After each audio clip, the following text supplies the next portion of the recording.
Close your eyes and imagine this. You're standing on the edge of a forest somewhere in Europe, maybe 50,000 years ago. The air is cold and crisp. In the distance, you see smoke rising from a fire. As you move closer, you spot figures moving between the trees. They're human, but they're not quite like you. They're stockier, more muscular, with broader noses and pronounced brow ridges. They're making tools, speaking to each other in a language you don't understand, living their lives.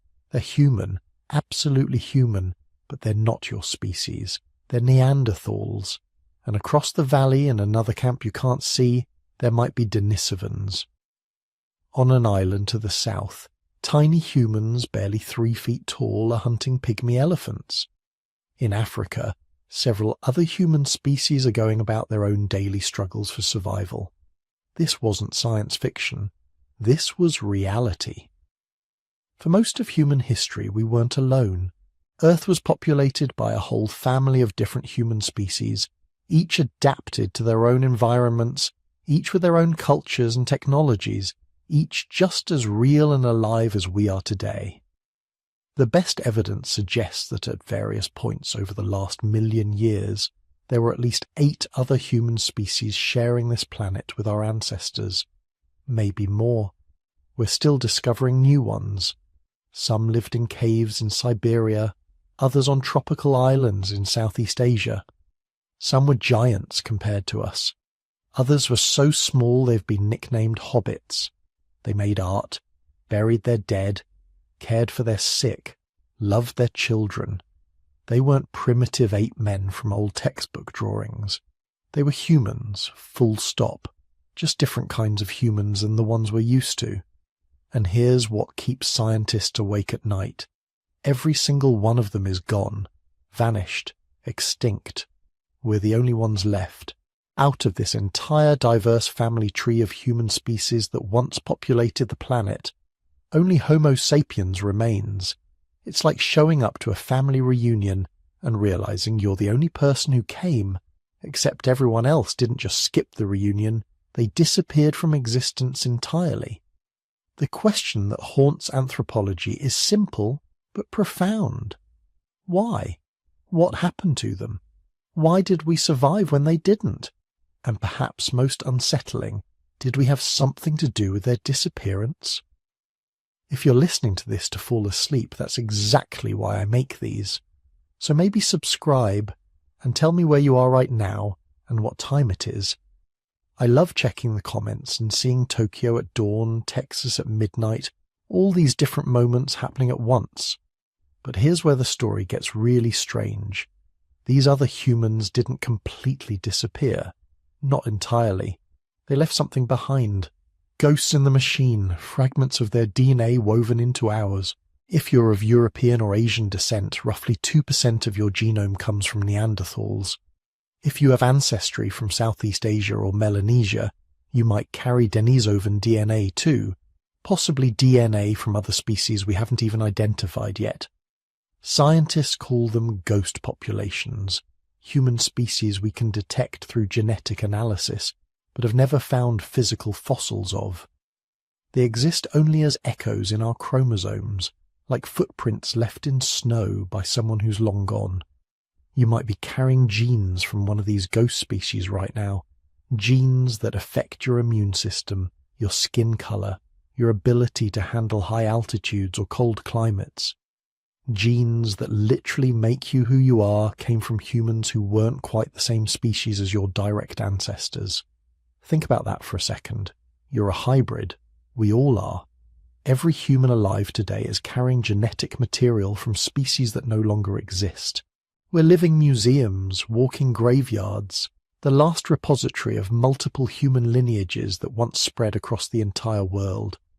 When the last Neanderthal died, probably somewhere in southern Spain around 40,000 years ago, their species didn't entirely end. Part of them lived on, hidden in the DNA of the Homo sapiens they'd encountered and interbred with thousands of years earlier. The same is true for Denisovans, and probably for other human species we're only beginning to discover. This discovery has completely revolutionized how we understand human evolution. For most of the 20th century, scientists thought our story was relatively straightforward. Homo sapiens evolved in Africa, left the continent, and replaced all other human species without interbreeding. A clean, simple narrative. But DNA evidence has shattered that story completely. The truth is messier, stranger, and far more interesting. Our ancestors didn't just replace other human species. They met them, lived alongside them, competed with them, and yes, had children with them. The boundaries between species weren't as clear as we once thought, and the story of how we became the last human standing is a mystery that scientists are still piecing together, one fossil, one gene, one ancient encounter at a time. Let's back up for a moment and get our bearings, because understanding what happened to all these other humans requires understanding what we mean when we say human species in the first place. When scientists talk about humans, they're not just talking about Homo sapiens, people who look exactly like us. They're talking about the entire genus Homo, a family of closely related species that all share certain key characteristics. Large brains relative to body size, bipedal locomotion, meaning we walk upright on two legs, reduced facial projection compared to earlier hominids, the capacity to make and use complex tools, and most importantly, a fundamental reliance on culture, learned behavior passed down through generations rather than just instinctive programming. The genus Homo first appears in the fossil record around 2.8 million years ago in Africa. The earliest members, species like Homo habilis, were still quite ape-like in many ways, small-bodied, long-armed, probably still spending significant time in trees. But they had something their ancestors lacked. They were making stone tools, not just using rocks they found, but deliberately shaping them for specific purposes. That cognitive leap, the ability to imagine a tool before it exists and then create it, that's what makes something recognizably human. From that single ancestral population, something remarkable happened over the next 2.5 million years. Adaptive radiation. It's one of the fundamental patterns of evolution, and it happens when a single lineage explodes into multiple species, each adapting to different environments and ecological niches. You see it with Darwin's finches in the Galapagos. You see it with mammals after the dinosaurs went extinct. And you see it spectacularly with humans. As early humans spread out of Africa and encountered new environments, populations became isolated from each other. Mountains, deserts, oceans, these geographic barriers prevented gene flow between groups. And when populations can't interbreed, they start diverging. Different environments select for different traits. Random genetic mutations accumulate independently in each population.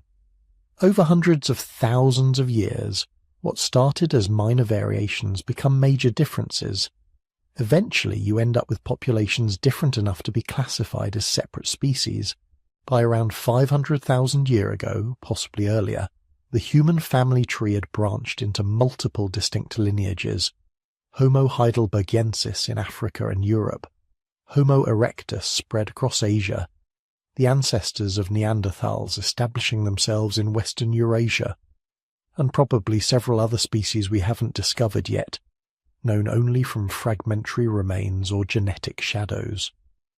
Then came another wave of diversification. Between roughly 300,000 and 100,000 years ago, new human species emerged at an accelerated pace. Neanderthals fully diverged in Europe. Denisovans established themselves across Asia. Homo sapiens evolved in Africa. Homo floresiensis appeared on isolated Indonesian islands, somehow evolving into something radically different from their ancestors. Homo naledi was living in southern Africa with a bizarre mix of primitive and advanced features. Here's what's crucial to understand. These weren't just early versions of us, rough drafts waiting to evolve into modern humans. That's the old, outdated way of thinking about human evolution, as if it's a ladder with us at the top and everything else as primitive steps leading up to our glorious arrival. No. These were distinct species, each on their own evolutionary trajectory, each fully adapted to their specific environments and ways of life. Neanderthals weren't failed experiments trying to become us. They were successful humans who had solved the problem of Ice Age survival better than any other species. Homo floresiensis weren't stunted or diseased modern humans. They were their own unique lineage, perfectly adapted to island life. The fossil record shows this diversity persisting right up until shockingly recent times. Neanderthals survived until around 40,000 years ago. Denisovans possibly lasted even longer in isolated parts of Asia. Homo floresiensis was still alive just 50,000 years ago, maybe even more recently. And Homo erectus, the most successful human species before us, survived for nearly 2 million years before finally going extinct sometime between 100,000 and 50,000 years ago. Think about the implications of that timeline. When modern humans first left Africa around 60,000 years ago, they were entering a world that was already occupied, not by animals, by other humans. Different humans, but humans nonetheless. Species that had been living in Eurasia for hundreds of thousands of years before our ancestors showed up. Species with their own long histories, their own technological traditions, their own solutions to the challenges of existence. And new discoveries keep adding branches to this family tree. In 2003, Homo floresiensis was discovered. In 2015, Homo naledi was announced. In 2019, we learned about Homo luzonensis from the Philippines. Each new species forces us to redraw the family tree, add more branches, acknowledge more complexity. The emerging picture is clear.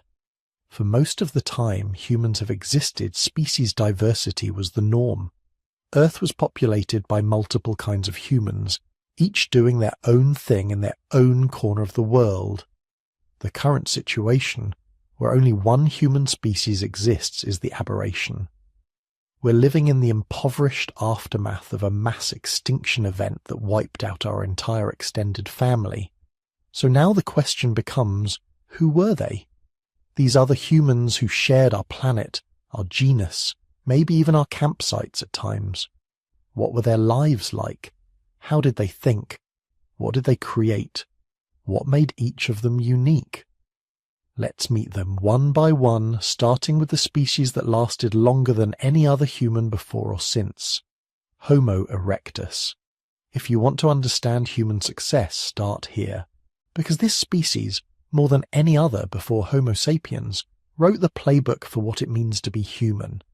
They were the first to walk out of Africa, the first to master fire, the first to spread across multiple continents, and they did it all with a brain 2/3 the size of ours. They appeared around 2 million years ago in East Africa, though the exact timing gets fuzzy depending on how you classify the earlier specimens. Some researchers split them into multiple species: Homo ergaster in Africa, Homo erectus proper in Asia, but most now think they're all part of one highly variable, incredibly successful lineage. And when you look at their skeletons, you see immediately why they succeeded where their predecessors failed. They were tall, not all of them, populations varied, but many erectus individuals stood between 5 and 6 feet. That's basically modern human height. Their predecessors, species like Homo habilis, topped out around 4 feet on a good day. More importantly, their body proportions had changed. Long legs relative to arm length, narrow hips, a body plan built for endurance. These weren't climbers spending half their time in trees. These were walkers, capable of covering enormous distances on foot. Their skeletons show adaptations for efficient bipedal locomotion that earlier hominids lacked. The nuchal ligament, a feature that helps stabilize the head during running. Longer Achilles tendons for spring-loaded stride efficiency. Even their inner ear structure suggests they had better balance than earlier species. They were born to walk. And walk they did.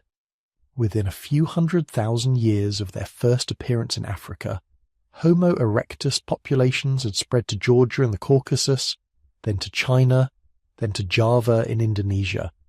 By 1.8 million years ago, they were living in what is now the Republic of Georgia at a site called Dmanisi. The fossils there are remarkable, showing a mix of primitive and advanced features that suggest these were some of the earliest emigrants from Africa, still carrying traits from their more archaic ancestors. By 1.5 million years ago, Erectus had reached Java. We know this from sites like Sangiran, where dozens of Erectus fossils have been found in ancient volcanic deposits. They'd crossed deserts, mountains, rivers, entire climatic zones. No human species before them had done anything remotely comparable. But here's what's wild. They weren't just passing through. They were settling, establishing populations that lasted for staggering lengths of time. The Erectus population on Java persisted for over 1 million years. Some of the youngest Erectus fossils from Southeast Asia date to around 100,000 years ago, maybe even more recently. That means Erectus successfully occupied the same region for longer than modern humans have existed as a species. Let that sink in. 1 million years, 50,000 generations, the entire span of recorded human history, all of civilization, the pyramids to the internet, that's maybe 5,000 years. Erectus was thriving in Southeast Asia for 200 times longer than that. What made them so successful? Start with their brains. At around 900 cubic centimeters on average, Erectus brains were substantially larger than those of earlier hominids, though still smaller than ours. But size isn't everything. What matters is what you do with it. And Erectus did something revolutionary. They standardized tool production. The Aculean hand axe, that teardrop-shaped stone tool that shows up in Erectus sites across 3 continents, represents a cognitive leap. It's not just a rock you've chipped until it's sharp. It's a designed object, made according to a mental template, refined over generations. Archaeologists find hand axes that are nearly identical at sites thousands of miles and hundreds of thousands of years apart. That's cultural transmission. That's teaching. That's the beginning of tradition. These tools were remarkably versatile. You could use them to butcher animals, process plants, dig for roots, shape wood. They were the Swiss Army knives of the Paleolithic, and Erectus populations made them, refined them, and passed the knowledge down through countless generations. But their most important innovation might have been fire. The evidence gets debated because proving controlled use of fire from ancient sites is notoriously difficult. Charcoal and ash don't always preserve well. Natural wildfires can create similar archaeological signatures. But by around 1 million years ago, possibly earlier, Erectus populations were almost certainly using fire systematically. Sites in South Africa, China and Israel show hearth structures, burned bones with cut marks suggesting cooked meat, spatial patterns where activities cluster around what appear to be fire pits. Most tellingly, Erectus successfully colonized regions with harsh winters where fire would have been essential for survival. Fire changes everything. It lets you cook food, making nutrients more accessible and killing parasites. It provides warmth, extending your range into colder climates. It offers protection from predators. It creates a social focal point, a place where groups gather, share food, tell stories. Fire might have been the technology that made us truly human. And Erectus had it for over 1 million years. They also seem to have developed systematic hunting strategies. Earlier hominids were probably mostly scavengers, chasing predators off kills or finding already dead animals. But Erectus sites show something different. Kill sites with the remains of large animals showing systematic butchery patterns. Projectile injuries on prey species suggesting coordinated hunts. By the later Erectus period, they were taking down elephants, rhinos, massive herbivores that required planning and cooperation to kill. Their geographic range is staggering when you map it out. From South Africa to England, from Spain to Indonesia. They occupied tropical rainforests and temperate woodlands. They lived near coastlines and in the interior of continents. Some populations might have even developed basic seafaring abilities. The presence of erectus on islands like Flores in Indonesia raises questions about how they got there, since those islands were never connected to the mainland even during ice ages when sea levels dropped. But here's what's really remarkable. Despite spreading across 3 continents and occupying dozens of different environments, erectus remained recognizably erectus for nearly 2 million years. Their basic body plan barely changed. Their tool technology evolved slowly, incrementally. They found a successful formula and stuck with it, adapting just enough to survive in new environments, but never dramatically reinventing themselves. That's not a limitation. That's mastery. They'd solved the fundamental challenges of human existence so thoroughly that radical innovation wasn't necessary. When you're already thriving, why mess with success? But eventually, something went wrong. By around 400,000 years ago, erectus populations were beginning to decline. In Africa and Europe, they were being replaced by new species, Homo heidelbergensis, and others that had evolved from erectus ancestors. In Asia, they held on longer, but even there their range was contracting. The youngest confirmed erectus fossils come from Java, dating to somewhere between 100,000 and 50,000 years ago. By then, they'd been outlasted by their own descendants, species that had evolved from erectus populations and developed new adaptations, new technologies, new ways of being human. Nobody knows exactly what finished them off. Climate change probably played a role, as it always does. Competition from other human species, including our own ancestors, likely contributed. Maybe they were outcompeted for resources. Maybe they were absorbed through interbreeding, their genes diluted until there was nothing distinctly erectus left. Or maybe after nearly 2 million years, evolution simply moved on. Species don't last forever. Even successful ones eventually reach the end of their run. But what a run it was! Nearly 2 million years of continuous existence. That's roughly 100,000 generations of survival, adaptation, and success. For comparison, modern humans have been around for maybe 300,000 years, 15,000 generations.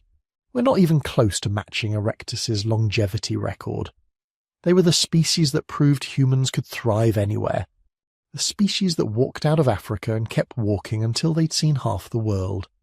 The great survivors, the persistent wanderers, the species that refused to quit for 2 million years. Everything that came after, including us, built on foundations they laid. When Neanderthals learned to hunt mammoths in Ice Age Europe, they were using skills erectus had developed. When modern humans walked to Australia and eventually the Americas, they were following paths erectus first explored. When we learned to control fire and cook our food, we were benefiting from discoveries erectus made 1 million years before civilization existed. We stand on their shoulders, whether we realize it or not, and somewhere in Java, in the youngest erectus fossils, there's a quiet ending to the longest success story in human evolution. The last of a lineage that had conquered the old world finally fading away, outlasted by children who'd learned everything from them and then surpassed them. For over a century we got them completely wrong. The word Neanderthal became an insult, a way to call someone stupid, brutish, primitive. When the first Neanderthal skeleton was discovered in Germany's Neander Valley in 1856, scientists looked at the heavy brow ridges, the robust bones, the thick skull, and concluded these must have been dim-witted thugs who survived through brute strength alone. Early reconstruction showed them hunched over, knuckles dragging, barely more advanced than apes. Museums displayed them as shambling cavemen, grunting and hitting each other with clubs. Popular culture ran with it. For generations, Neanderthals were the punchline, the evolutionary dead end, the species that failed because they were too stupid to compete with clever modern humans. Then we actually studied them properly, and everything changed. Start with their brains. Neanderthal cranial capacity averaged around 1,500 cubic centimeters. Modern human average? About 1,400. That's right. Neanderthals had bigger brains than we do. Not slightly bigger, measurably, consistently bigger across hundreds of specimens. Now, brain size isn't everything. Sperm whales have brains 6 times larger than ours, and they're not building particle accelerators. But when you're comparing closely related species with similar brain structures, size matters. Neanderthals weren't working with less computational power. They were working with more.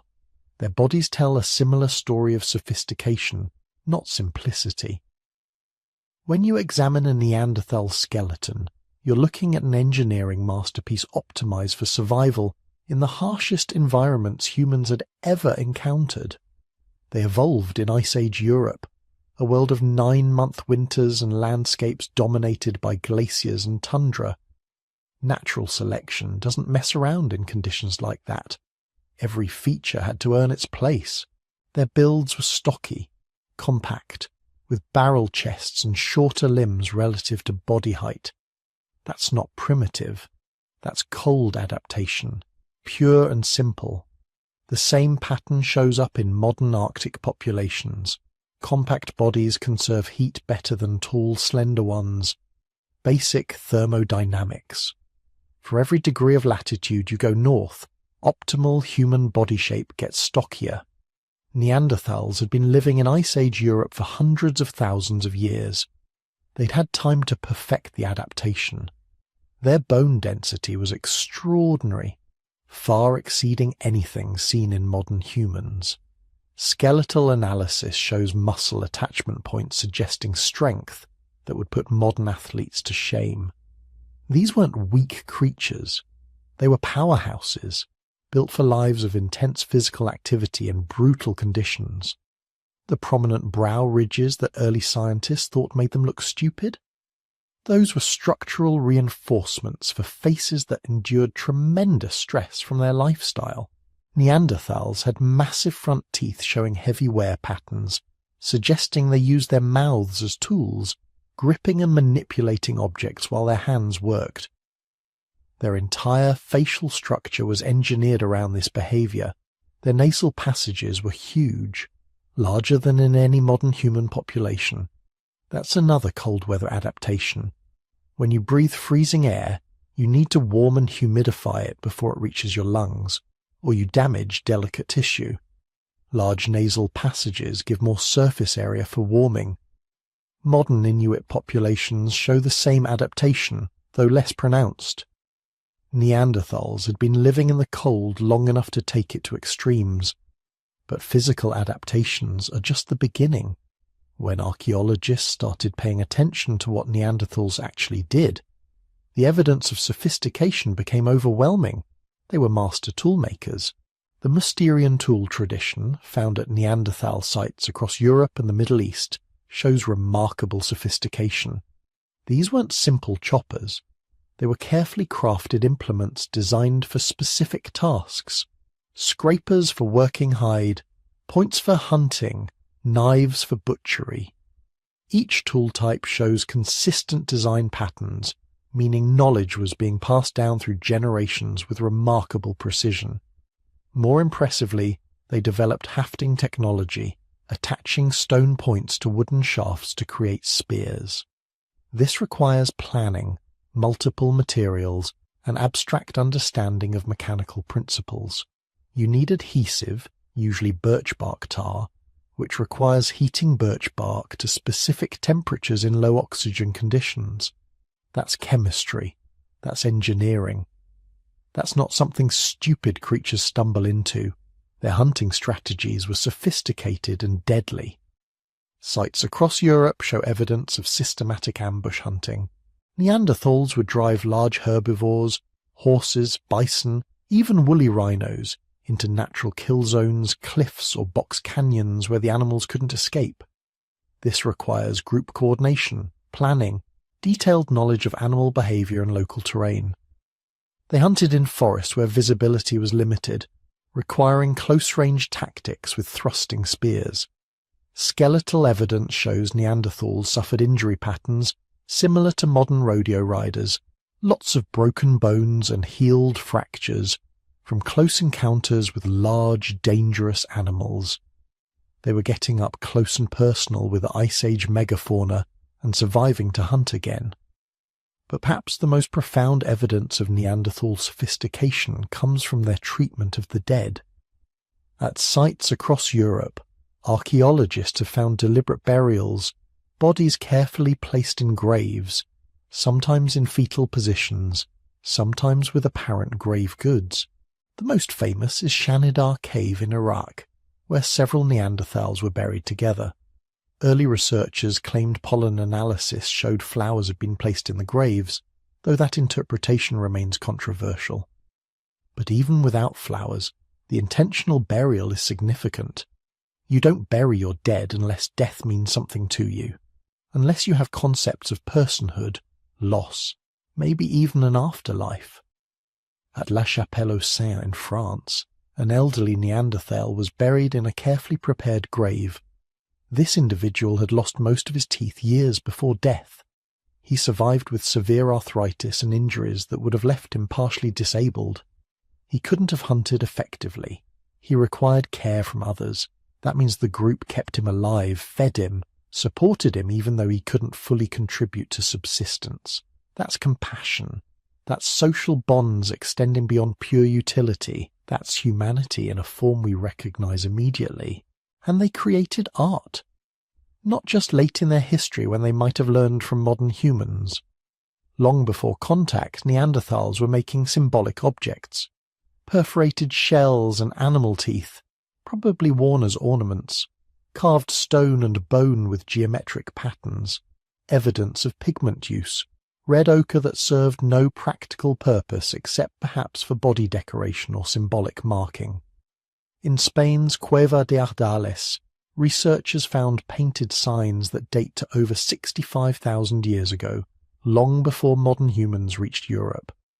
Simple shapes, dots and lines, but their purpose was clearly symbolic. Neanderthals were thinking abstractly, communicating through symbols, creating meaning beyond pure survival.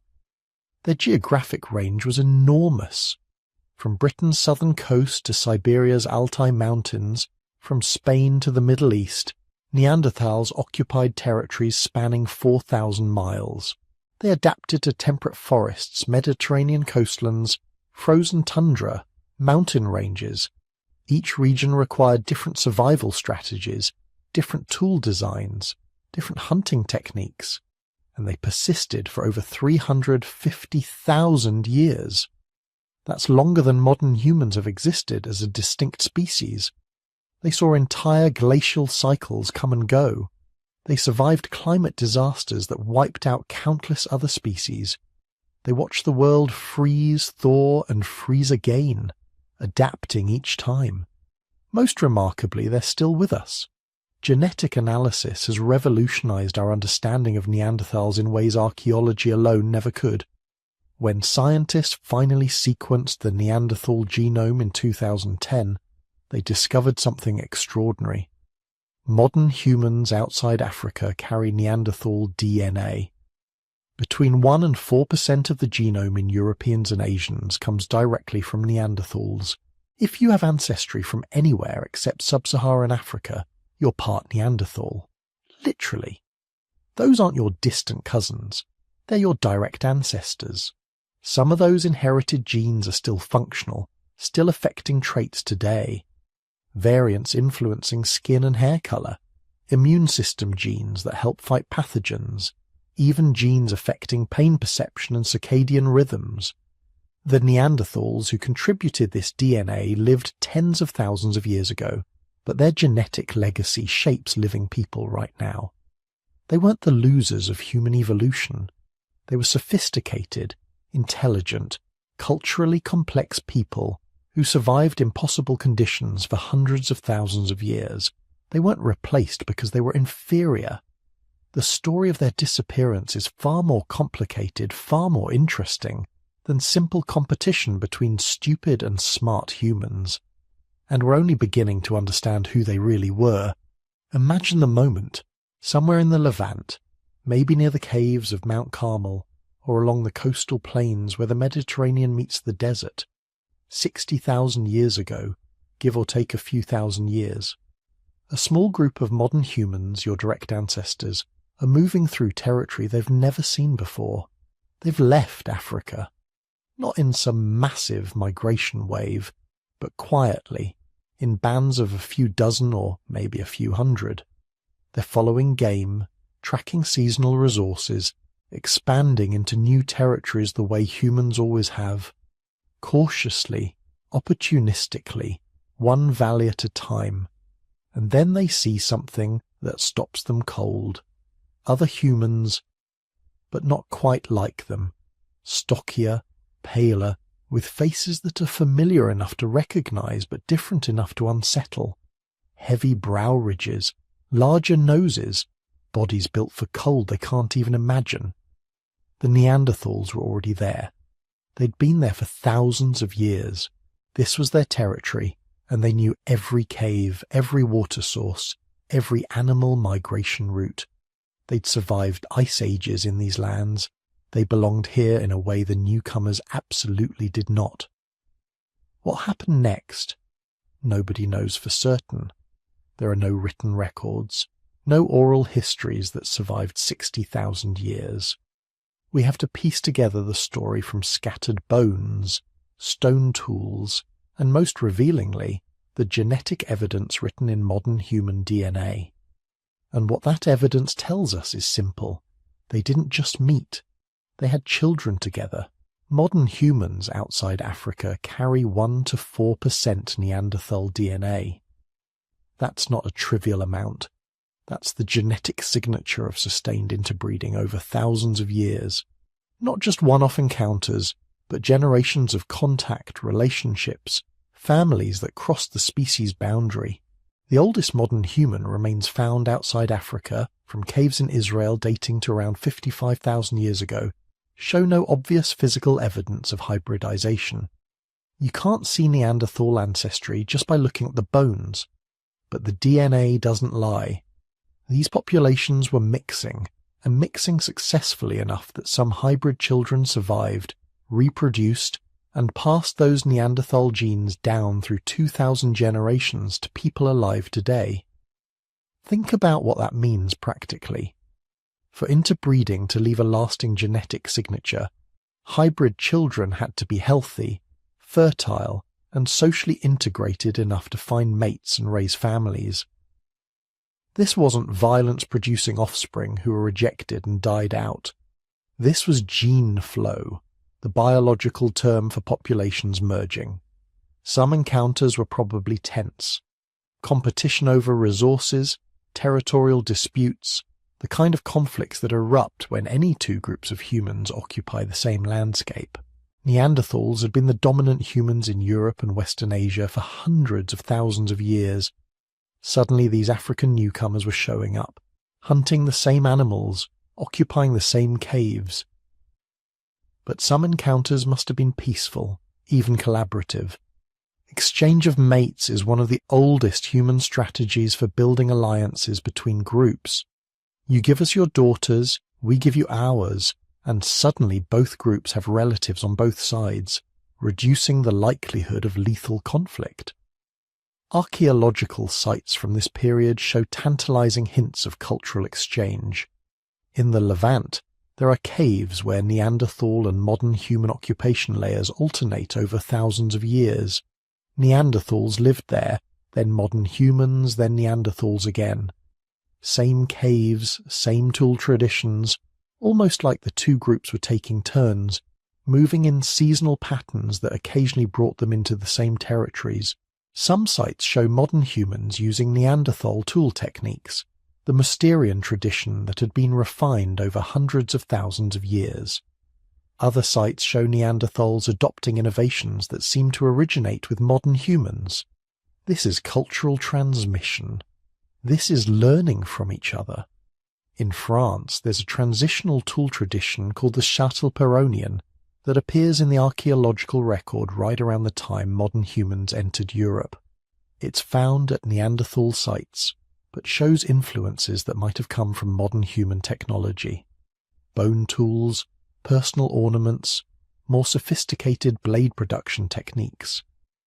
Either Neanderthals were innovating independently right when modern humans arrived, which would be quite a coincidence, or they were learning, adapting, incorporating new ideas from their new neighbours. But here's where it gets really complicated. The genetic evidence shows the interbreeding was not symmetrical.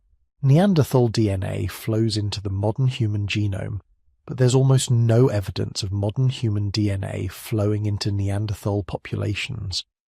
The gene flow was overwhelmingly in one direction. That suggests something specific about the nature of these encounters. Maybe Neanderthal women were occasionally integrated into modern human groups, but not the reverse. Maybe hybrid children raised in modern human communities survived at higher rates than those raised in Neanderthal communities.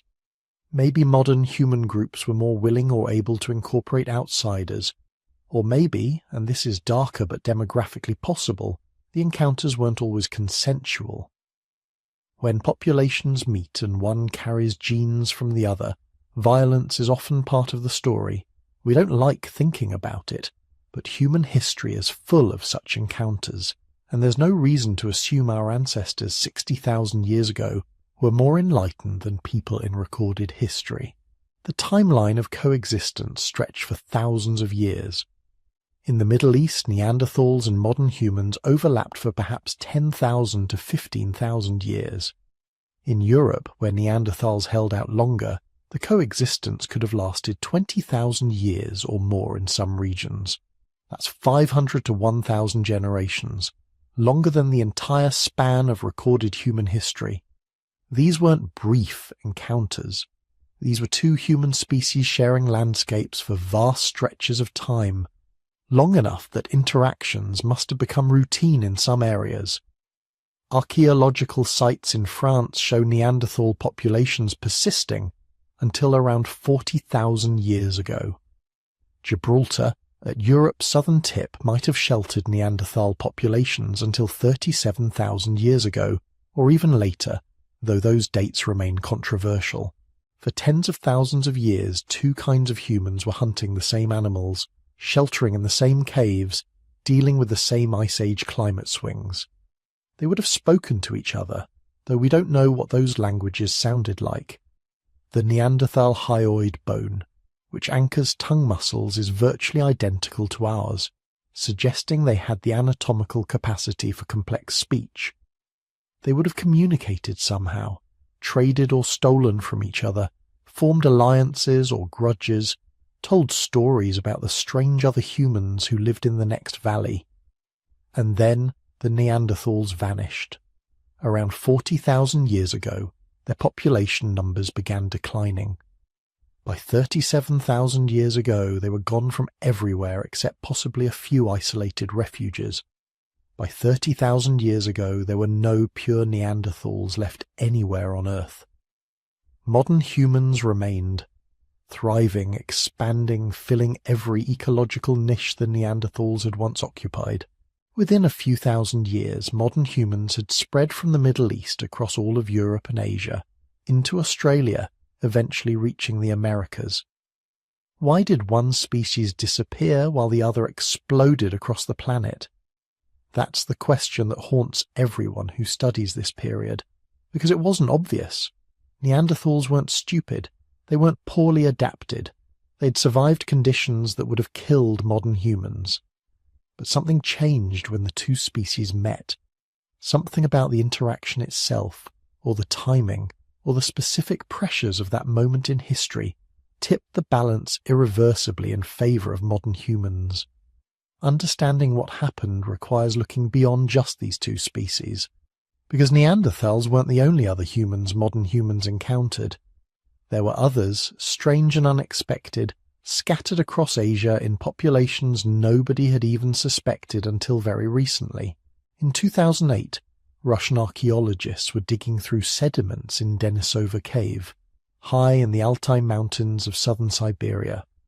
Remote, cold, the kind of place where you'd expect to find evidence of Neanderthals maybe, or early modern humans passing through on their way east. What you wouldn't expect to find is an entirely unknown species of human, but that's exactly what they discovered. A finger bone, tiny, fragmentary, from the 5th digit of a child's hand, maybe 5 to 7 years old when they died, sometime between 30,000 and 50,000 years ago. The bone was sent to the Max Planck Institute in Leipzig, where Svante Pääbo's team had been pioneering techniques for extracting and sequencing ancient DNA. What they found when they analysed that finger bone changed everything we thought we knew about human evolution. The DNA was human, but it wasn't modern human. It wasn't Neanderthal either. The genetic sequence was different enough from both that it could only mean one thing. They'd found a third species, a ghost lineage that had been living alongside modern humans and Neanderthals, completely unknown until a child's finger bone revealed their existence. They called them Denisovans after the cave where they were discovered, and almost immediately the mystery deepened, because when geneticists started looking for Denisovan DNA in modern populations, they found it. Not in Europeans or Africans, but in people living thousands of miles from that Siberian cave. Melanesians, Aboriginal Australians, people in Papua New Guinea carry up to 5% Denisovan DNA. Some populations in the Philippines and Indonesia show Denisovan ancestry, and remarkably, Tibetans carry a specific Denisovan gene variant that helps them survive at high altitudes. Think about what that means geographically. The only physical remains had been found in Siberia, but their genetic legacy shows up across half of Asia and into the Pacific Islands. The Denisovans weren't just living in one cave. They had spread across an enormous range, adapting to radically different environments, from the freezing mountains of Central Asia to the tropical islands of Southeast Asia. But we barely know what they looked like. That finger bone, a few teeth, fragments of skull. That's essentially it for physical remains. In 2019, researchers identified a Denisovan jawbone from a cave on the Tibetan plateau. Remarkable because it had been sitting in a monastery for decades before anyone realized what it was. The jaw was massive, with teeth larger than those of Neanderthals or modern humans. It had been found at an elevation of 10,000 feet, direct evidence that Denisovans had adapted to high-altitude life. Genetic analysis of the fossils we do have suggests they were probably robust, possibly even more heavily built than Neanderthals. But that's speculation based on fragments. We don't have a complete skeleton. We don't have a skull that would tell us about brain size or facial structure. We're trying to reconstruct an entire species from genetic echoes and a handful of bone fragments. What the DNA does tell us is their story, at least in outline. Denisovans split from the common ancestor they shared with Neanderthals somewhere around 400,000 years ago. While Neanderthals moved west into Europe, Denisovans moved east across Asia. They adapted to environments that range from Siberian tundra to tropical rainforests, an ecological range that exceeded anything Neanderthals or early modern humans accomplished. The high-altitude adaptation is particularly fascinating. Modern Tibetans carry a Denisovan version of the EPAS1 gene, which helps regulate red blood cell production in low-oxygen environments. This isn't a recent adaptation. This is an ancient survival gene that Denisovans developed over hundreds of thousands of years living on the Tibetan plateau, then passed to modern humans when the two populations interbred. Without that gene, living permanently at elevations above 13,000 feet causes serious health problems. Too many red blood cells, thickened blood, increased risk of stroke and complications during pregnancy. But the Denisovan variant prevents overproduction of red blood cells while still allowing efficient oxygen use. It's such an advantageous adaptation that natural selection strongly favored it in human populations moving into high-altitude regions. Today, around 87% of Tibetans carry this Denisovan gene. That's evolution in action. A genetic innovation developed by one species, transferred to another through interbreeding, then spread through the second species because it provided such clear survival advantages. Denisovans are extinct, but their solution to the problem of high-altitude survival is still working, still helping people live in environments that would otherwise be barely habitable. The evidence of Denisovan ancestry in island Southeast Asia suggests something even more remarkable. To reach places like the Philippines and New Guinea, they would have needed to cross significant stretches of open water. Even during ice ages when sea levels were much lower, some of these routes would have required boats and navigation skills.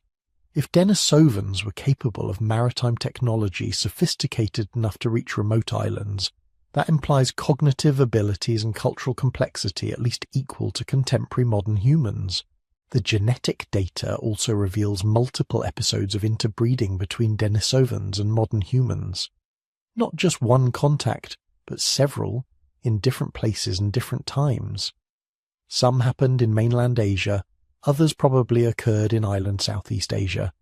Each encounter left its signature in the genomes of local populations. Even more surprisingly, Denisovans themselves show evidence of interbreeding with an even more mysterious human population. When scientists analyzed the Denisovan genome, they found traces of DNA from an unidentified archaic human group, something that split from the common ancestor of all modern humans even earlier than Denisovans or Neanderthals. We don't know who these people were. We haven't found their fossils. They exist only as ghost DNA within the Denisovan genome, evidence of yet another human species we haven't discovered yet. This raises an unsettling question. How many other human species are out there waiting to be discovered? How many left no fossils we've found yet, but might still have left genetic traces in modern populations or in other ancient humans? The Denisovans were completely unknown until 2008. One finger bone from one cave revealed an entire species that had lived across half of Asia for hundreds of thousands of years. What else are we missing? The fossil record is sparse, preservation is rare, and we've excavated only a tiny fraction of the caves and sites where ancient humans might have lived. Every few years brings new discoveries that rewrite the human family tree. Species we never suspected, populations living in places we thought were uninhabitable, evidence of far more complexity and diversity than we'd imagined. The Denisovans aren't just one more extinct human species. They're proof that the story of human evolution is far stranger and more intricate than the simple linear narrative we once believed. They're evidence that our ancestors inhabited a world crowded with different kinds of humans, each adapted to their own ecological niche, each with their own survival strategies and cultural innovations. And some of them are still with us in a sense. Every person of Asian or Oceanian descent carries fragments of Denisovan DNA.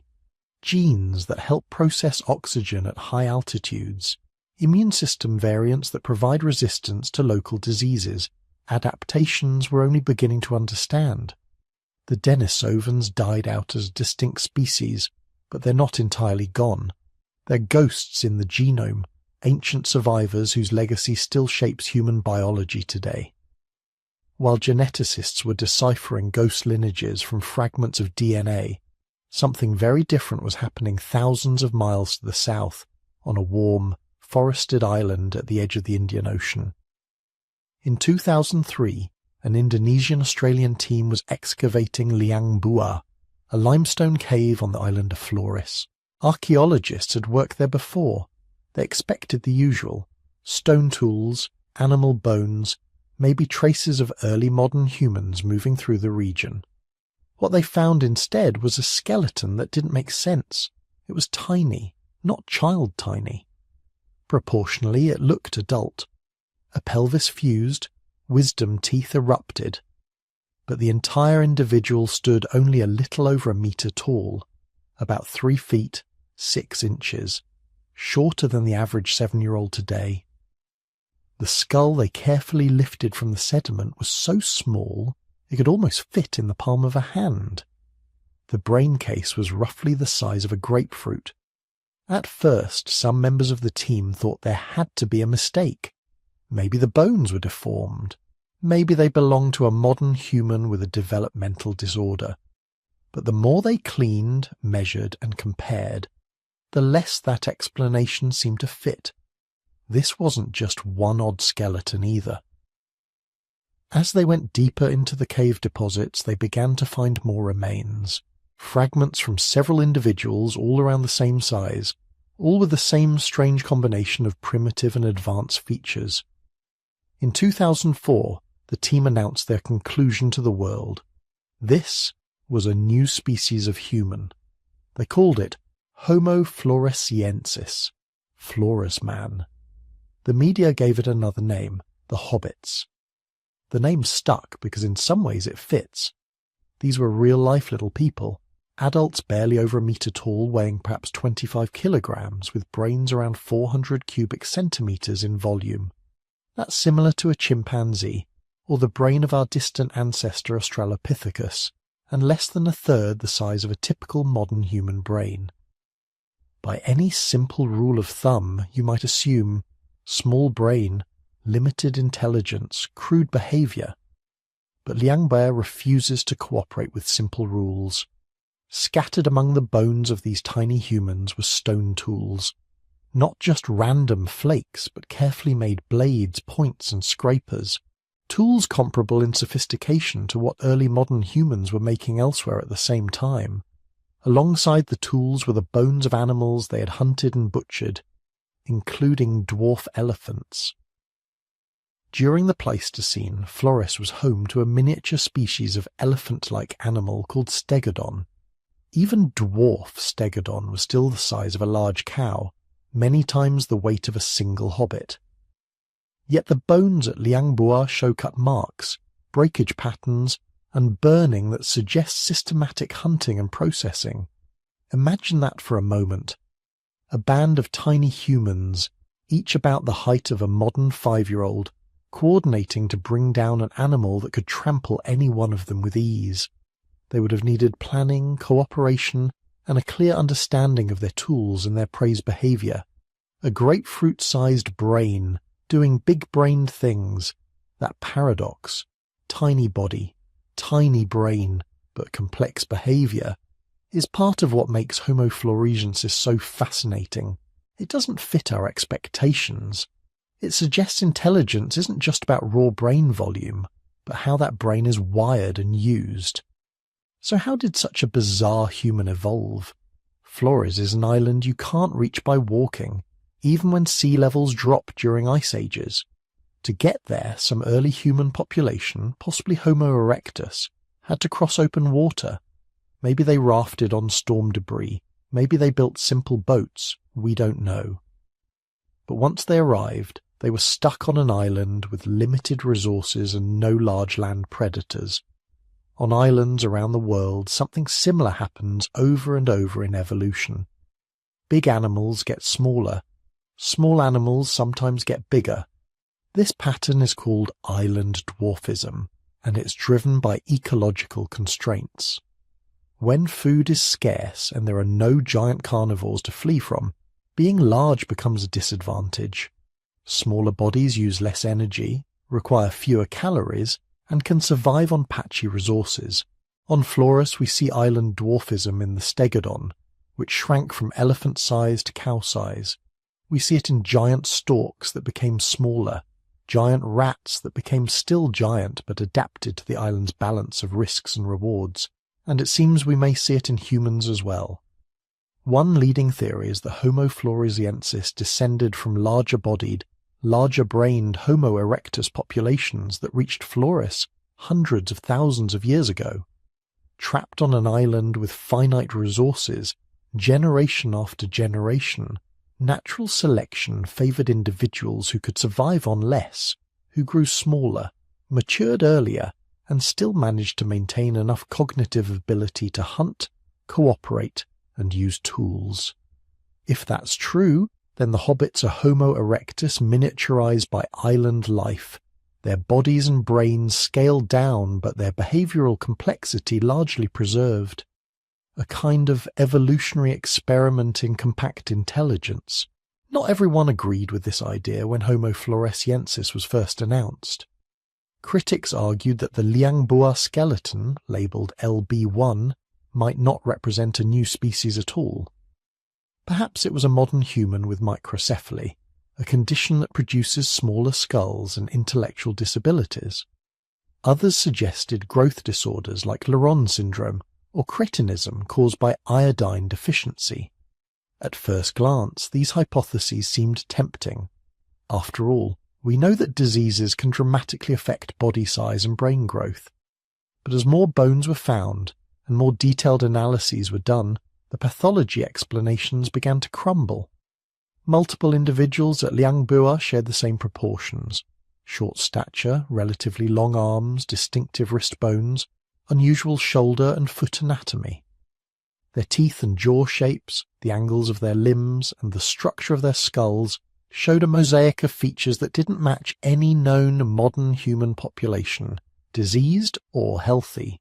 Some traits looked surprisingly primitive, more like Homo erectus or even earlier hominins than like us. For example, the shape of the wrist bones resembles those of much older species, suggesting a hand that, while capable of fine manipulation, wasn't identical to ours. The feet were long relative to the legs, giving them a slightly shuffling gait, and the shoulders were shrugged and flared in ways more typical of archaic humans. Pathological modern humans don't consistently revert to an ancient suite of features across the entire skeleton. They're modern humans with something gone wrong. Homo floresiensis looks instead like a population that followed its own evolutionary path for a very long time. Over time, the consensus has gradually shifted.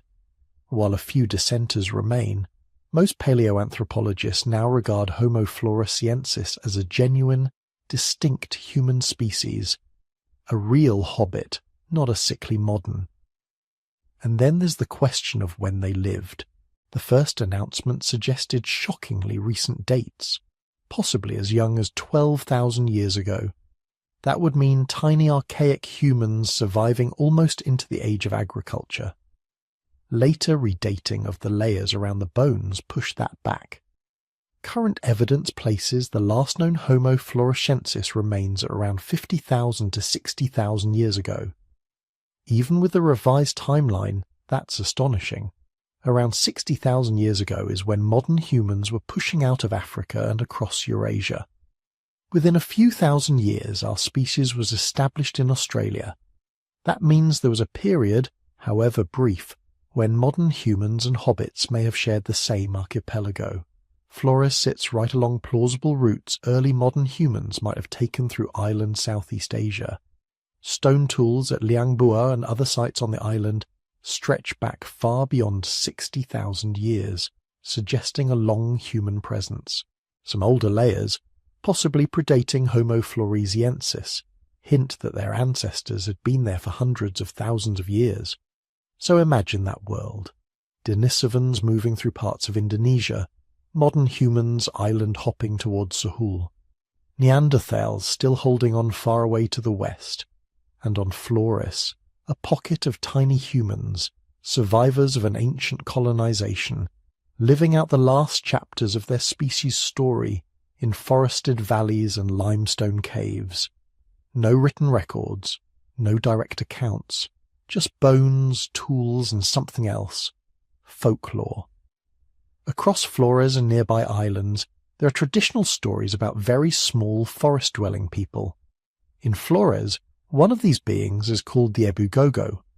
Little, hairy, pot-bellied creatures who lived in caves, could mimic human speech, and sometimes stole food or children. According to some versions, villagers eventually drove them away, or burned them out of their refuges not so very long ago, in mythic but not unimaginable time. Anthropologists are cautious about drawing straight lines from myth to prehistory. Folklore can change in a few generations, let alone tens of thousands of years. but the coincidence is hard to ignore. An island with archaeological evidence of a tiny human species and an oral tradition about tiny cave dwellers who were almost but not quite human.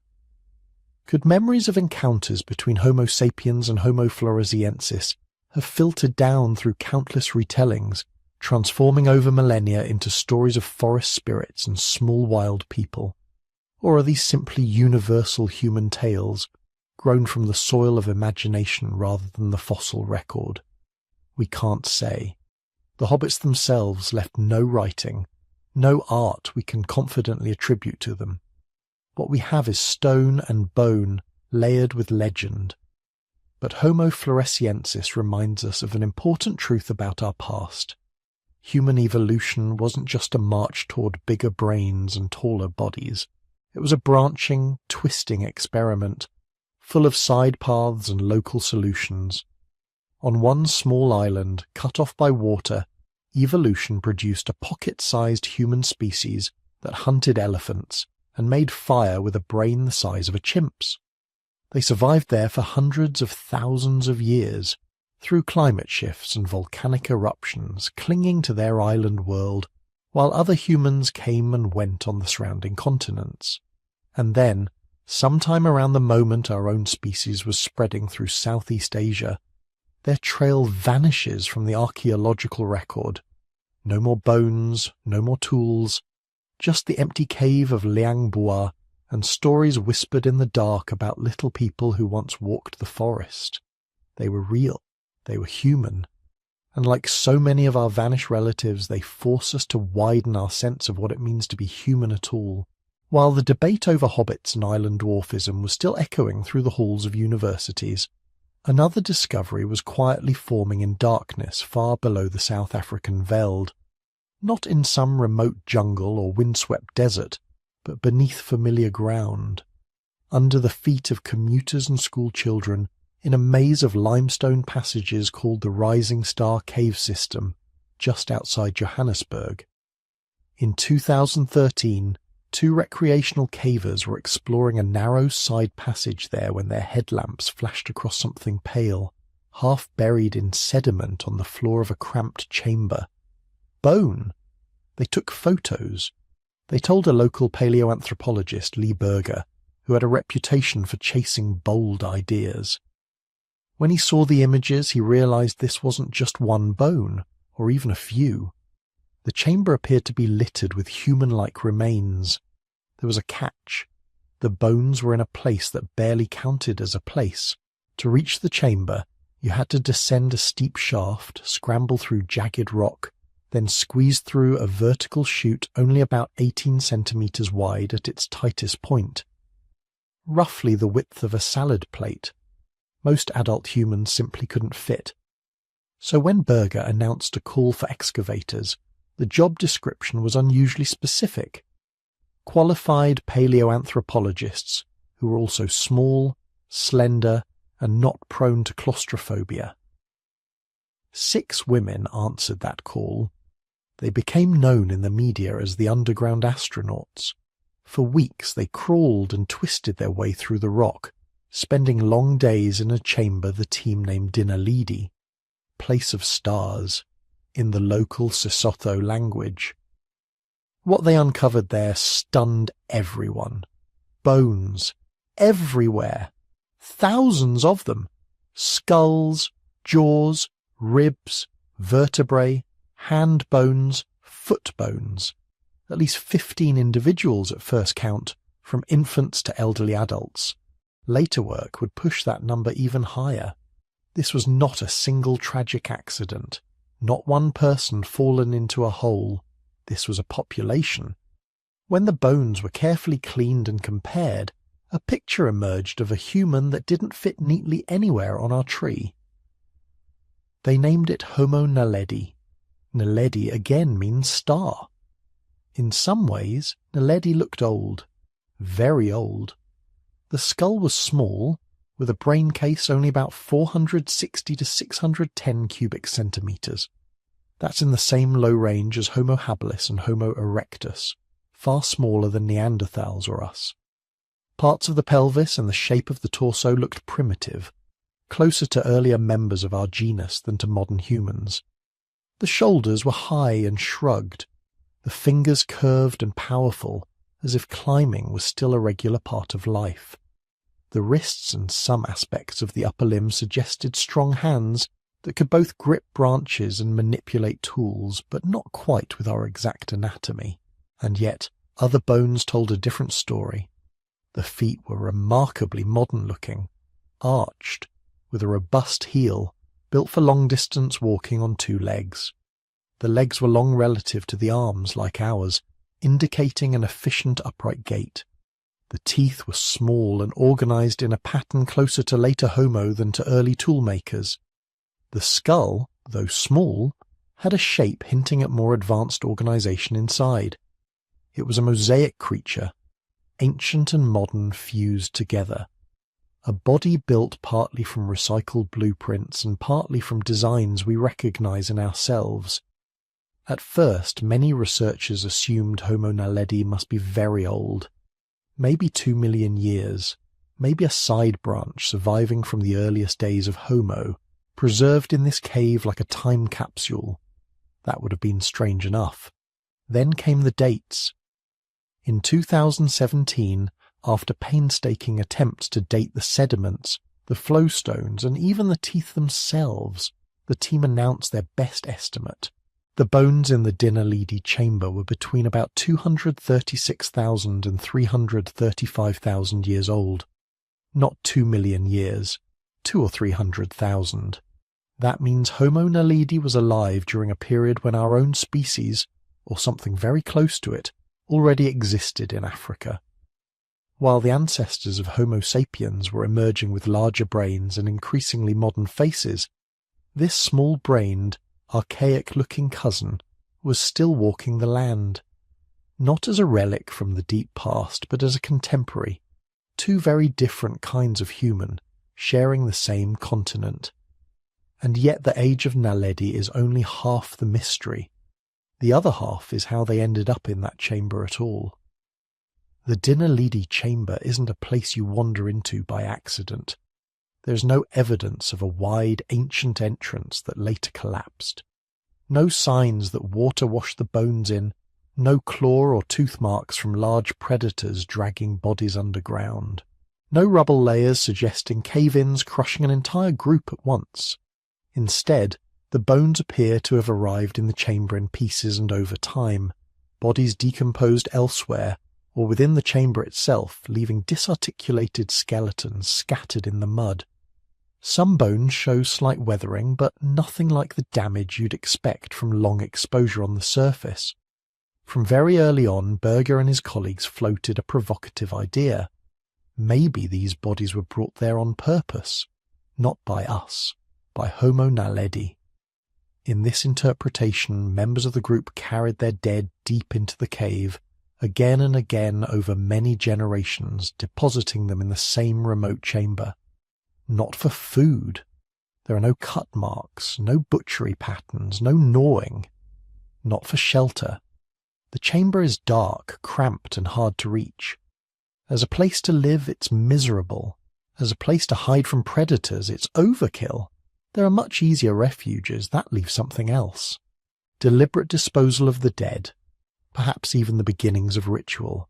If this is correct, and not everyone agrees, it would mean that a small-brained human species, with a brain half the size of ours, was engaging in behavior we've long associated only with larger-brained humans like Neanderthals and sapiens. It would force us to ask a disturbing question. How much brain do you really need for grief, for memory, for some sense that the dead deserve special treatment? Critics of the deliberate disposal idea point out that caves are tricky. Openings can change. Erosion and collapse can erase other entrances we simply haven't found yet. They argue that alternative explanations, a hidden entrance, a series of unfortunate accidents, even predator behavior we don't fully understand, haven't been completely ruled out. Supporters counter that no such alternative fits the evidence as well as intentional placement, They point to the absence of other large animals in similar abundance, the lack of transport marks, the repeated presence of individuals of different ages. They see a pattern, not a coincidence. More recent announcements from the Rising Star team have only deepened the debate. Claims of possible inscriptions, fire use, or purposeful modification near the bones have been met with intense scrutiny. Some researchers urge caution, warning against projecting our own symbolism onto ambiguous marks and burned sediments. Others argue that we must at least entertain the possibility that Homo naledi had a richer cognitive world than its brain size suggests. Whatever the final answer, the Dinaledi chamber is not simply a bone pile. It's a record of behaviour repeated over time in a place that costs effort and risk to reach. That, by itself, is telling. Where does Homo naledi sit on our family tree?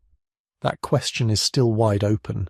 Some see naledi as a late surviving offshoot of an early Homo lineage, perhaps related to Homo habilis or an early African form of erectus, that retained small brains but gradually acquired more modern limb proportions.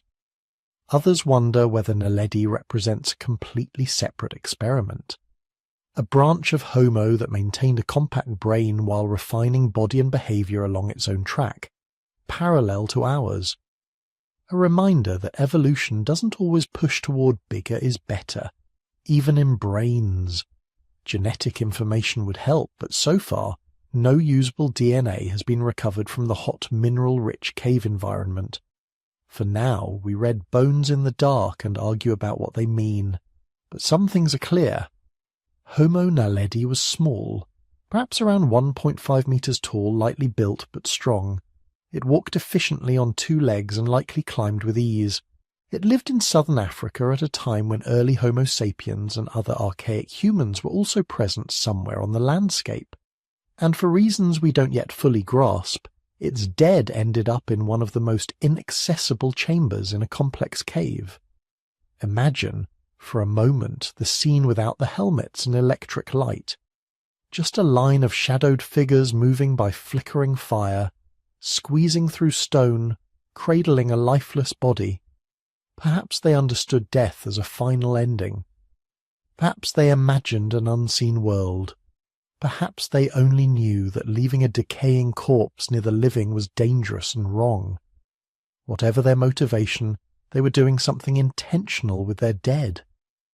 Thousands of bones in a silent hidden room suggest more than biology. They hint at social bonds strong enough to carry a body into darkness, at memory, at some awareness of before and after, of presence and absence. Whether we call that ritual or proto-ritual or simply habit is almost beside the point. Homo naledi tells us that consciousness, care, and complex behaviour may not be the exclusive property of large brains shaped exactly like ours. In the black chambers of Rising Star we glimpse an alternative humanity, small-brained, mosaic-bodied, yet perhaps capable of symbolic acts. Another branch that grew, experimented, and then, like so many others, disappeared, leaving only bones in the dark and questions that follow us back to the surface.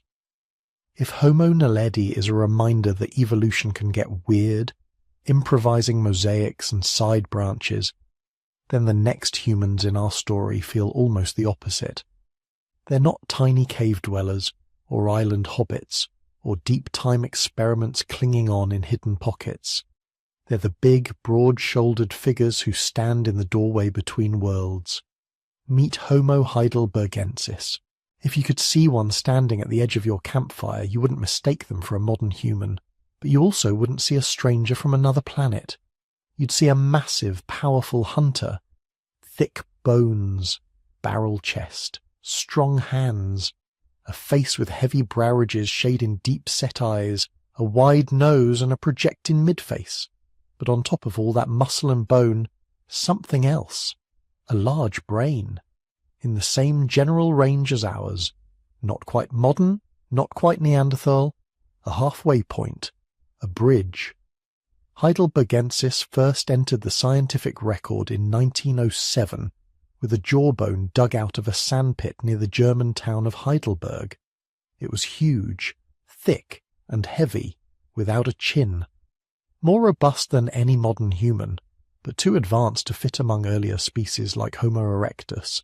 For decades, fossils like it floated in a kind of taxonomic limbo, labelled archaic Homo sapiens, or early Neanderthals, or just problematic. Over time, as more remains turned up, in Spain, in Italy, in Greece, in England, in Ethiopia, in South Africa, a pattern emerged. These middle Pleistocene humans, living roughly between 700,000 and 300,000 years ago, shared a suite of traits that were neither fully erectus nor fully anything else we knew. Big brains, often between 1,100 and 1,400 cubic centimetres, thick skull bones, strong brow ridges, but with a hint of the rounded skull shape we associate with later humans. Bodies built for serious physical work in harsh environments. These were not marginal survivors picking berries on the edge of extinction. They were apex predators. One site in particular shows just how capable they were. Schöningen, northern Germany. Around 300,000 years ago, long before Neanderthals perfected Ice Age hunting, a group of Heidelbergensis-like humans stood on the shores of a lake and threw spears at horses. Not rough sticks, not crudely sharpened poles, weapons. The wooden spears from Schöningen are among the oldest preserved hunting weapons in the world. They were found in waterlogged sediments, alongside the butchered remains of wild horses.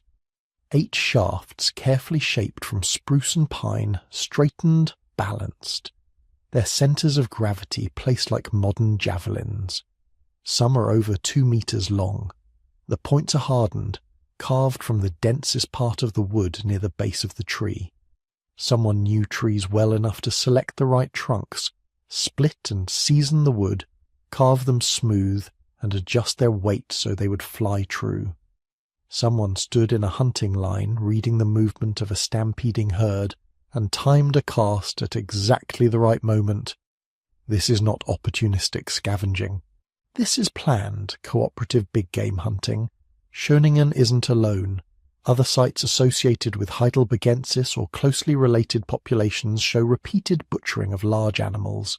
Elephants in Germany and England, rhinos and hippos in Europe and Africa, deer and bison and horses across continents, cut marks on bones, systematic disarticulation, marrow extraction, sometimes piles of bones, as if certain places were used as hunting stations again and again. To do this, you need more than strength. You need logistics, knowledge of migration routes, communication to coordinate drives and ambushes, some kind of plan. In Europe, these people seem to have pushed into colder and more seasonal climates than earlier humans had ever mastered. They needed shelter, clothing, fire, social support. In Africa, their relatives ranged across savannas and woodlands, tracking antelope and zebra, perhaps facing lions and hyenas as competitors for carcasses. Different landscapes, same basic challenge. Survive, reproduce, teach your children how to do the same. Genetic and anatomical evidence suggests that somewhere among these broad-shouldered hunters lies the last common ancestor of us and the Neanderthals, and probably the Denisovans as well. The European and Western Asian populations we call Homo heidelbergensis are often seen as the direct forerunners of Neanderthals. Over hundreds of thousands of years, their faces would become even more projecting, their brow ridges more arched, their bodies even stockier for the deep cold of glacial Europe. The African populations, meanwhile, would take a different path, gradually shedding some of that robustness, refining skull shape, brain organization, and behavior toward what would eventually be called Homo sapiens. But in Africa, the story gets a new name. If you open older textbooks, you'll see the label Homo rhodesiensis for some of these mid-Pleistocene Africans. The name comes from a skull found in 1921 at a place called Broken Hill, in what is now Zambia, and was then called Northern Rhodesia. The fossil is sometimes still called the Kabwe skull. It's an arresting face. Enormous brow ridges sweeping over the eye sockets like a single continuous bar. A wide nose, heavy facial bones. A brain case volume well within the modern human range, but with a long, low profile more like Heidelbergensis than us. Cheekbones, teeth, and certain cranial features link it strongly with other African fossils from roughly 600,000 to 300,000 years ago. Were these Heidelbergensis in Africa? Were they early Homo sapiens? Were they something in between? Depending on which paper you read, you'll find them assigned to Homo heidelbergensis, Homo rhodesiensis, archaic Homo sapiens, or, more recently, Homo bodoensis, a proposed new name based on another important skull from Bododar in Ethiopia. The name Bodoensis was suggested partly to move away from the colonial baggage of Rhodesiensis, and partly to clarify that these African mid-Pleistocene humans may represent a distinct central branch in our lineage, closer to us than to Neanderthals. Not everyone accepts that change. Some researchers argue that we're oversplitting, creating too many species names for what might just be regional variations of the same evolving population. Others think we've been too conservative, hiding real diversity under vague labels like archaic. The fossils themselves, silent in museum drawers, don't answer. They just sit there, heavy and ambiguous, while humans argue about how to name other humans.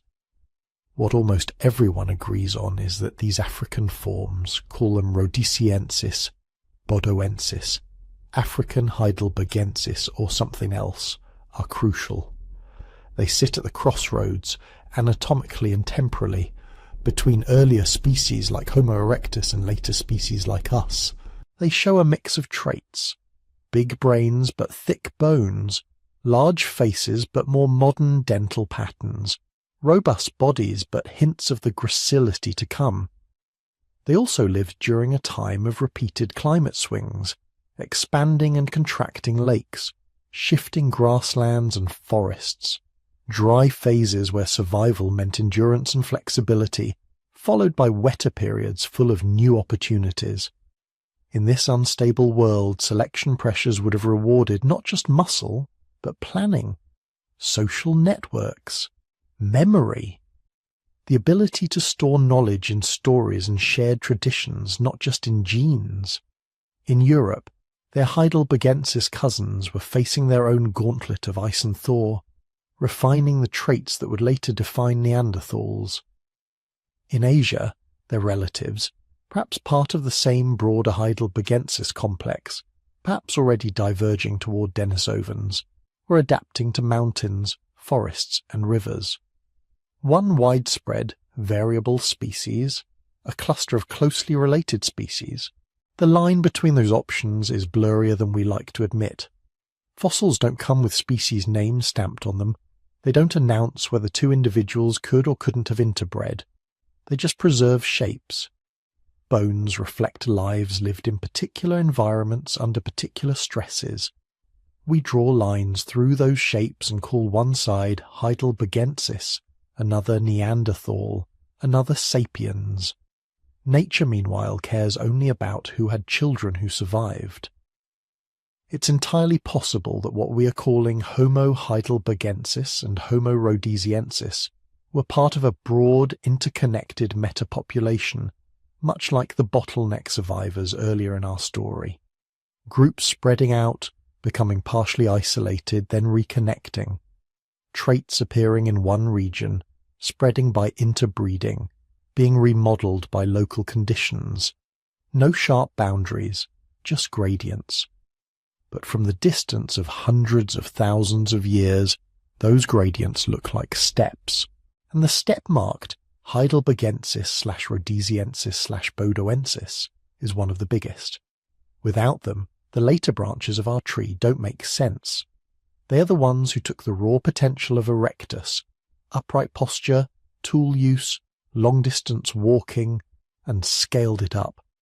Larger brains, more dangerous prey, more complex social lives. They are the ones who turned scattered hunter-gatherers into formidable predators that could dominate whole ecosystems. When you trace your ancestry back beyond Homo sapiens, beyond the African population that first looked recognizably like us, you don't fall straight into the arms of Erectus. You pass through these middle Pleistocene humans with their heavy brows and lake-edge spears. Somewhere among them is the population that gave rise to 3 of the most successful human lineages ever: Neanderthals in Europe, Denisovans in Asia, and modern humans in Africa. Different futures branching from the same robust shoulders, and while the names we give them may keep changing, their role stays the same. They are the common ancestors who stood at the fork in the path, sending descendants north into glacial valleys, east into high plateaus and island chains, and south and east within Africa, toward a species that would one day ask who they were, and why they vanished. For a long time that fork in the path felt like the end of the map. Heidelbergensis, Rhodesiensis, Bodoensis, whatever you call them, branching into Neanderthals, Denisovans and us. A tidy diagram, a few clean arrows, a sense that if we could just fill in a couple more fossils the story would be complete. Then the ground kept opening under our feet, because even as we argued over names for century-old skulls, brand new humans were stepping out of the dark, some of them from places almost no one expected. In 2019, in a cave on the Philippine island of Luzon, a small team of archaeologists were kneeling in damp earth, brushing away sediment from bones that did not make sense. Kalau Cave, high on a limestone slope with sunlight pouring through a wide entrance and bats whispering overhead. The first hint had come years earlier, a single foot bone, a metatarsal dated to about 67,000 years ago. Oddly shaped, but on its own, it could be written off as variation. Then more bones emerged. Teeth, finger bones, parts of a femur. Piece by piece a person began to appear, except not any person we knew. The teeth were small, more like modern humans in scale, but with strange primitive features. Curious curves and ridges that didn't match sapiens, Neanderthal or Denisovan. The finger bones and toe bones were curved, almost like those of much earlier hominins that still climbed trees. The premolars looked oddly simplified, like something from deep time. The overall body size seemed small, maybe comparable to the hobbits of Flores, but with a different mix of traits. It was a mosaic, a jigsaw assembled from pieces that seemed to come from different boxes. The team compared the fossils to everything they could. They checked Neanderthals, early modern humans, Erectus, Australopithecines. Nothing fit cleanly, so they gave it a new name, Homo luzonensis, the human from Luzon. What makes Luzonensis unsettling isn't just that it existed on an island in the Philippines around the same time as modern humans were spreading through Asia. It's that its bones whisper of an older world. The curved fingers and toes evoke creatures that still spent a lot of time climbing. The teeth combine advanced and primitive traits in ways that shouldn't, by our neat diagrams, be standing in the late Pleistocene. It's as if someone had taken features from our deep African ancestry, carried them across continents and oceans, and left them thriving on a tropical island while the rest of the world marched towards sapiens. How did they get there? To reach Luzon, you can't just walk. Even at the lower sea levels of the Ice Ages, deep channels of open water separated the Philippine Islands from the Asian mainland. Any large mammal on Luzon either swam there, drifted by accident on storm-torn vegetation, or was carried by boats. Modern humans had the brainpower and technology for deliberate seafaring, but Luzonensis seems to be much older than our arrival in that region. Some stone tools and butchered rhino bones on Luzon date back over 700,000 years. If those tools were made by ancestors of Luzonensis, then some kind of human, long before us, crossed deep water to an isolated island and stayed. Maybe it was Homo erectus, the tireless walker, washed or paddled across by sheer accident. Once on Luzon, cut off from the mainland, their descendants adapted to island life, bodies shrinking, hands and feet retaining or redeveloping climbing abilities for forest canopies, teeth evolving along their own local trajectory.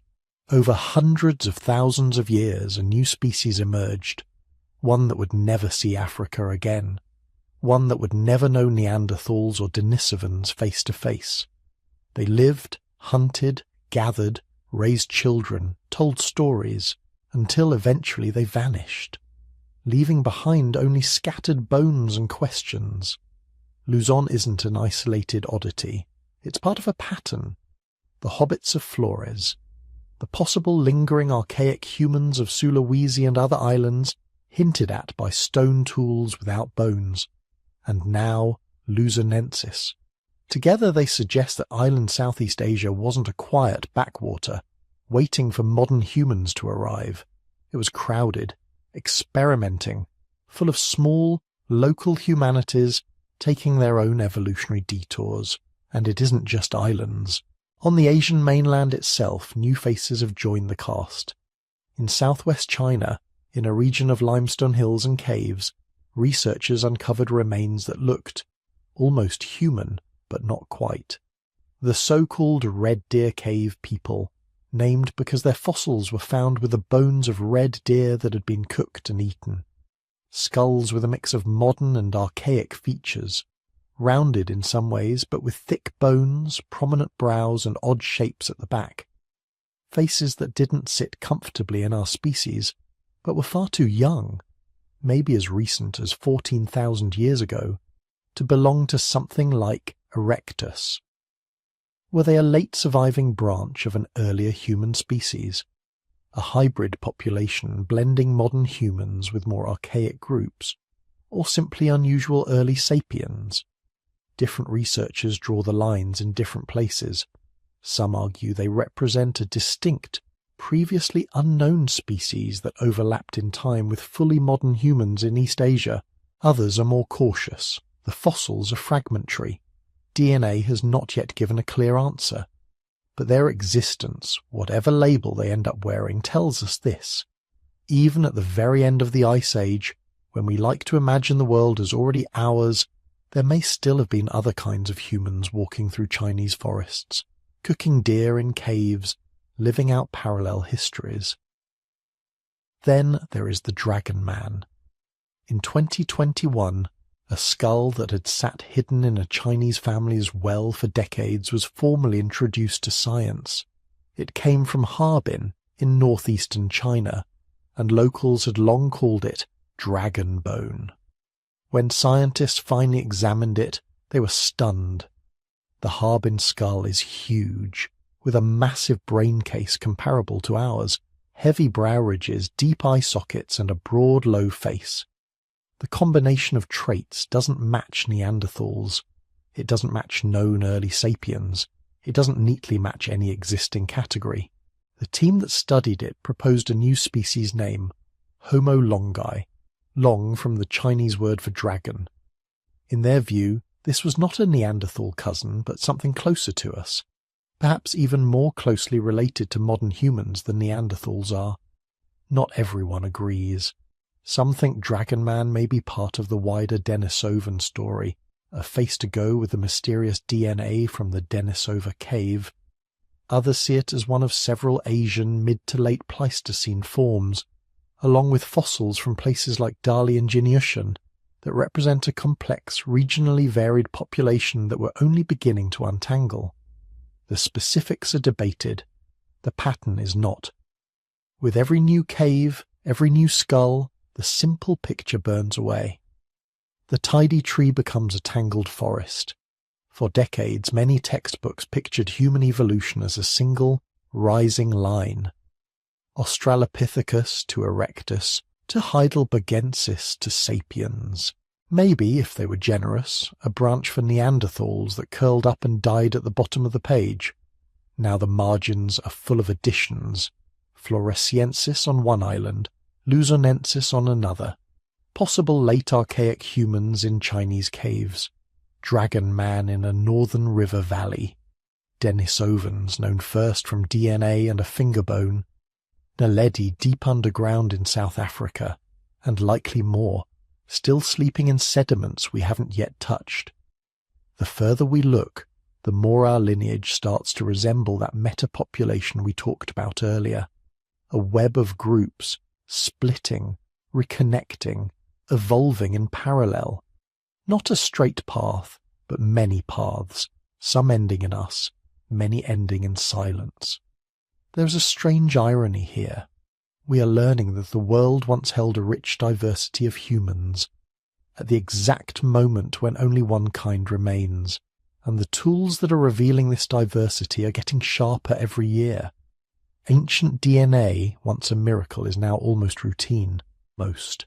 From a fragment of bone or tooth, from sediments scraped off cave floors, scientists can sometimes pull out entire genomes.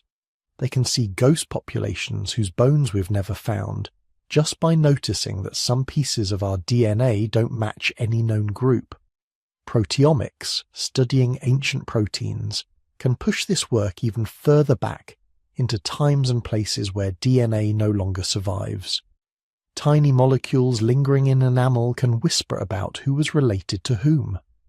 With each advance, individuals who died hundreds of thousands of years ago in forests and savannas and mountain valleys begin to speak again in the language of molecules. They tell us that Neanderthals and Denisovans interbred multiple times, that some modern humans carry traces of encounters with unknown archaic groups in Africa and Asia, that our family tree has more branches than we ever imagined. And if this is what we can see now, with the first few decades of genetic archaeology, what waits in the caves we haven't dug, in the islands whose fossils we've barely sampled, in the tropical soils where bones dissolve but proteins and DNA might still linger, clinging to cave walls or stone tools. It is entirely possible that Homo luzonensis is not the last new human we'll meet, but one of the first in a long line of surprises. A reminder that our story is not a straight ascent, but a crowded, branching, messy drama full of side plots and characters who stepped on stage, played their part for tens or hundreds of thousands of years, and then exited without leaving living descendants. All of them real, all of them human in their own ways. And as we move forward in our tale, toward the world of 50,000 years ago, it's worth holding that image in mind.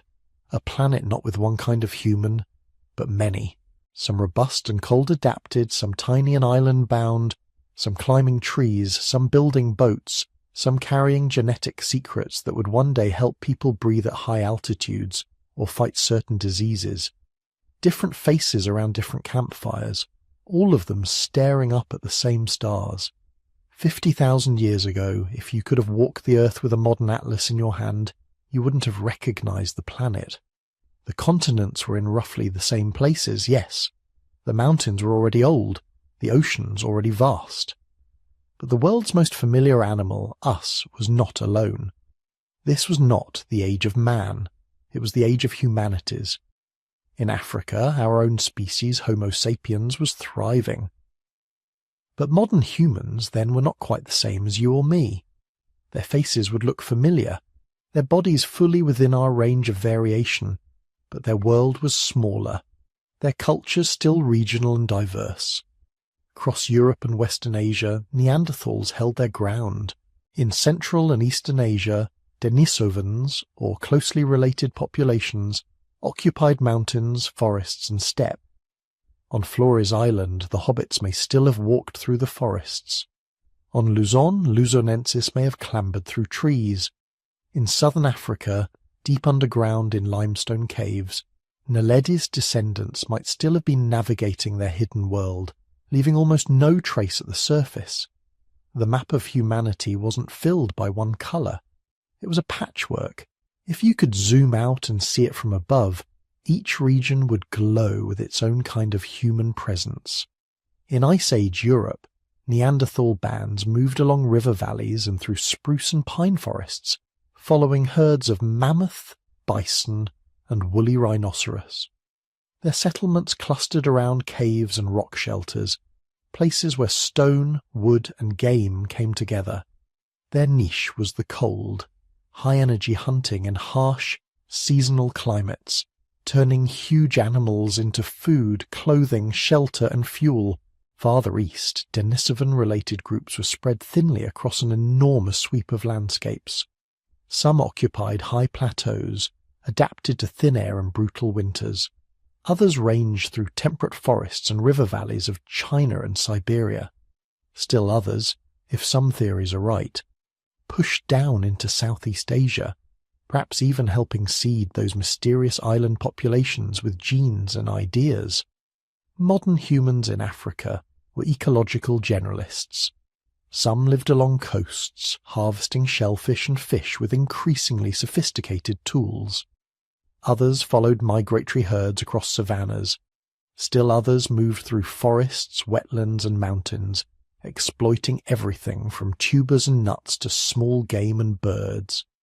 Their niche was flexibility, being able to live in almost any environment they encountered. On islands like Flores and Luzon, the tiny-bodied humans filled yet another role.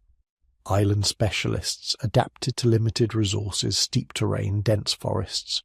They hunted small animals, trapped birds, dug for roots, and perhaps climbed to escape predators or reach food that larger mainland species couldn't. Different bodies, different diets, different strategies for staying alive.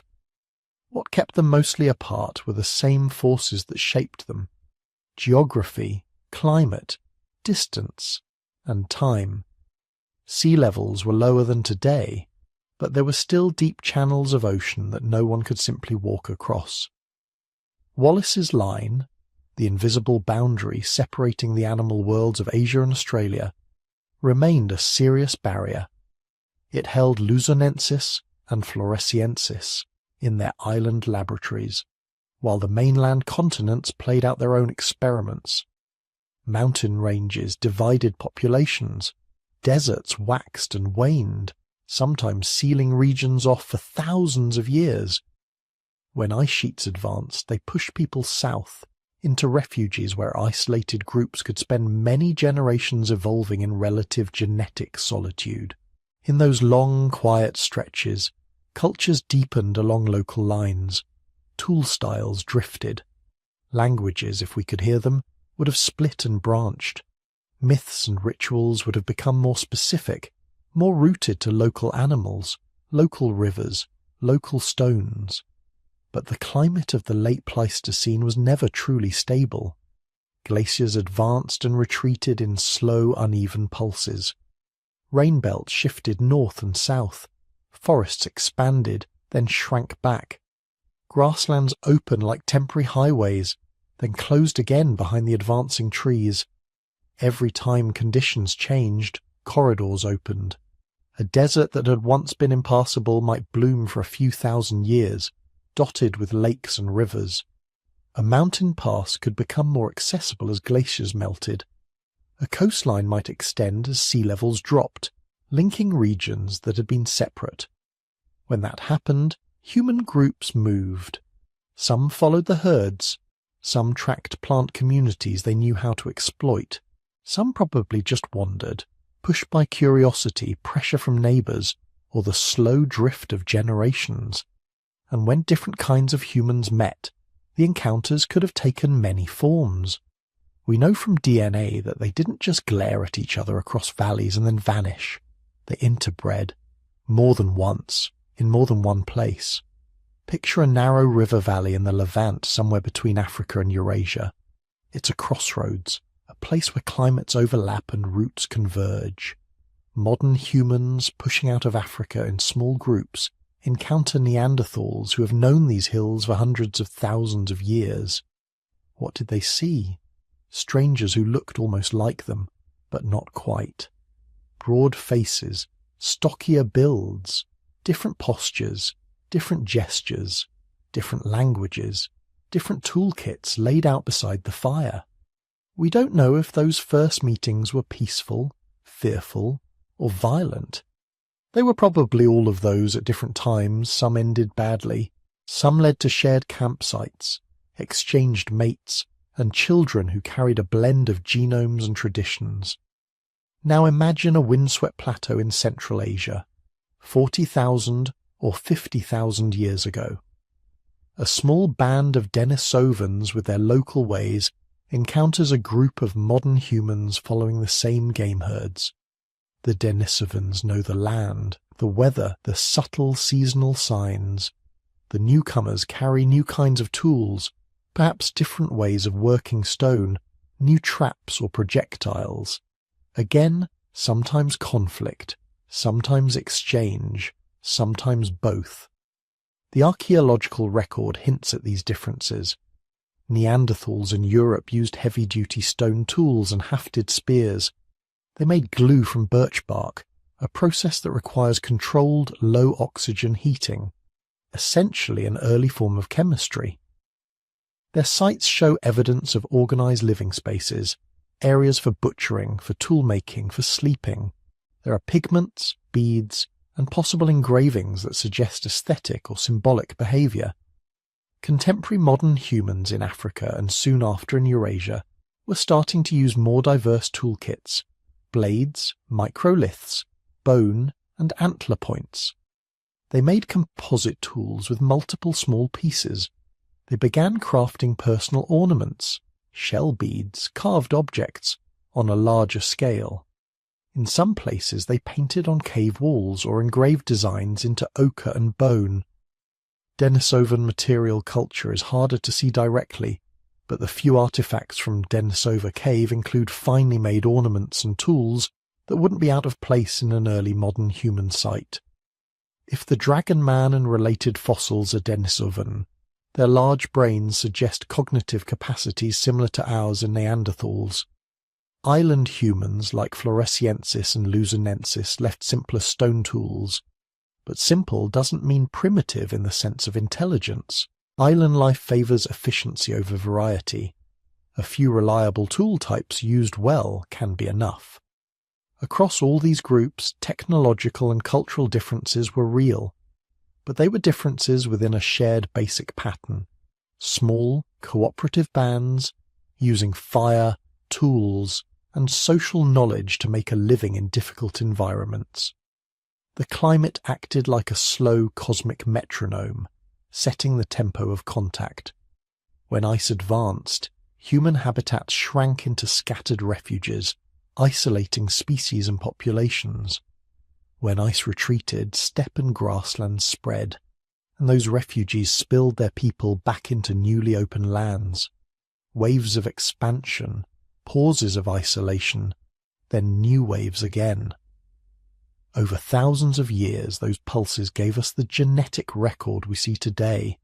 Layers of Neanderthal DNA in non-African populations, Denisovan ancestry in parts of Asia and Oceania, hints of other archaic contributions in African genomes. They also gave us a strange inheritance. The knowledge that the world we're used to, a world with a single human species, is, by deep time standards, an anomaly. For millions of years there were always multiple hominins, Australopithecines overlapping with early Homo, Erectus sharing the continents with Heidelbergensis-like forms, Naledi surviving in South Africa while Neanderthals and modern humans were already on the scene. Hobbits and Luzonensis enduring on islands long after our kind appeared. To someone living 50,000 years ago, the idea that only one kind of human would someday walk the earth might have felt as bizarre as imagining a world with only one kind of bird. Yet, here we are. Every other branch, from the broad-shouldered Neanderthals to the tiny hobbits, has vanished. Their genes linger in us, their tools sleep in caves, their stories are gone, except for what we can infer from bones and molecules. When you lie in bed and think of humanity, it's easy to picture a single unified thing. One species, one path, one story. 50,000 years ago that would have been wrong. Humanity was a chorus of different voices, different bodies, different ways of being. a planet full of experiments in what it meant to be human, and on the horizon, barely visible in that crowded world, were the first signs of a change that would end the diversity forever. The change, when it came, wasn't a single day or even a single century. There was no moment when someone looked around and said, "We're the last ones." From our distance, it's tempting to imagine a clean break, a great event, a single cause. But the disappearance of the other humans looks less like a sudden catastrophe and more like a long twilight, a slow dimming of lights across the map. When we try to understand why they vanished, we're really asking several different questions at once. Why did Neanderthals disappear from Europe around 40,000 years ago? Why did Denisovan populations thin out and fade from the record? Why did hobbits and Luzonensis and Naledi, so specialized and peculiar, leave only fossils and no living descendants? There may not be one answer. Instead, imagine a handful of overlapping stories different for each species and each place, braided together into the same ending, a world with only us. One of the most discussed ideas is simple: competition. Not necessarily in the cartoon sense of constant warfare, but in the quiet, relentless way that small advantages add up over generations. Modern humans seem to have been exceptionally flexible. They shifted diets more easily, exploited new foods, and developed tools that could be adapted and recombined. They forged denser social networks, allowing knowledge to travel faster than individuals could walk. Put two human species into the same valley. One can eat a slightly wider range of plants, fish a little better, sew warmer clothing, share information through larger, more interconnected groups. The other is excellent at what it does, but narrower in its strategies. You don't need violence for the outcome to tip in one direction. A few more surviving children in one group, a few fewer in the other. Slightly better winter survival, slightly more efficient foraging. Over 1,000 years the balance shifts. Over 5,000, the valley that once held two humanities now mostly holds one. This kind of quiet out-competing could have played out again and again, especially where ranges overlapped. The Levant for Neanderthal, Central and Eastern Asia for Denisovans, coastal zones and river valleys where modern humans excelled. But competition alone doesn't explain why some lineages disappeared everywhere at roughly similar times. For that, many researchers look up, not at the neighbours in the next valley, but at the sky and the climate systems wrapped around the planet. The late Pleistocene was not kind. Ice sheets advanced and retreated in complex pulses. Sea levels rose and fell. Forests shifted, coastlines drowned. Grasslands turned to tundra or desert. Neanderthals, for example, seem to have ridden out multiple glacial cycles successfully. They had already survived dramatic climate swings before modern humans ever walked into Europe. But around the time they vanish from the record, Europe and Western Asia go through a series of rapid seesaw climate events, environments fragmented, familiar hunting grounds transformed in just a few generations. Herds changed their migration routes, some species declined, new competitors appeared. In that kind of unstable world, the most adaptable generalists have an edge. If you are a specialist, perfectly tuned to hunting large game in a certain kind of open woodland, sudden shifts can be devastating. If you are a generalist, able to switch from big game to small animals, fish, shellfish, plant foods, and to alter your technology quickly, you have more options. Climate change doesn't pick winners and losers on its own, but it changes the rules of the game fast enough that some strategies become fragile, while others become powerful. Still, climate alone doesn't explain why only the other humans vanished while we survived. We lived through the same storms, walked under the same skies. So some researchers turn to something less visible: disease. Whenever previously isolated populations come into contact, microbes travel with them. Bacteria, viruses, parasites. Some are harmless, some are lethal. If modern humans leaving Africa carried pathogens to which they had partial immunity, built up over long histories of exposure, those pathogens might have encountered Neanderthals or Denisovans with no such background. The same logic applies in reverse.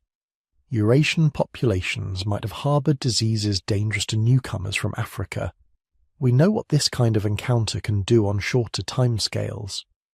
The Columbian exchange between old and new worlds devastated indigenous populations through smallpox, measles, and other diseases for which they had no previous exposure. On Ice Age timescales, events like that wouldn't be recorded in writing. They would be recorded in absence. Fewer children, more skeletons showing signs of stress, suddenly emptier landscapes. The challenge is that microbes don't usually fossilize. We see only hints, possible crowding in caves, shifts in burial patterns, periods of apparent demographic collapse. Disease remains a plausible but mostly invisible player in the story. Then there is the hypothesis that makes people uncomfortable, because it cuts close to some of our darkest capabilities. Violence. Did we kill them? The archaeological record is cautious in its answers. There are Neanderthal bones that show trauma consistent with interpersonal violence, fractures, blade injuries, blunt force blows.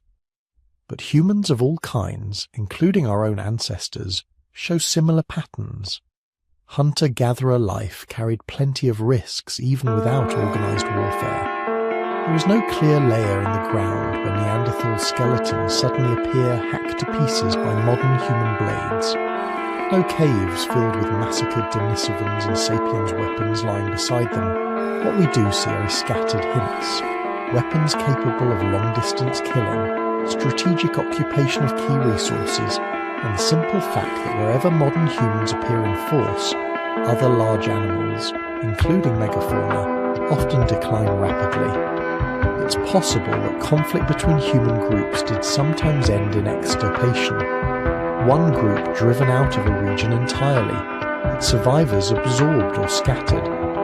Small differences in numbers and tactics would tilt those encounters, and over generations, repeated local defeats could erase a species from whole regions. But if direct killing played a role, it likely did so alongside more subtle forces.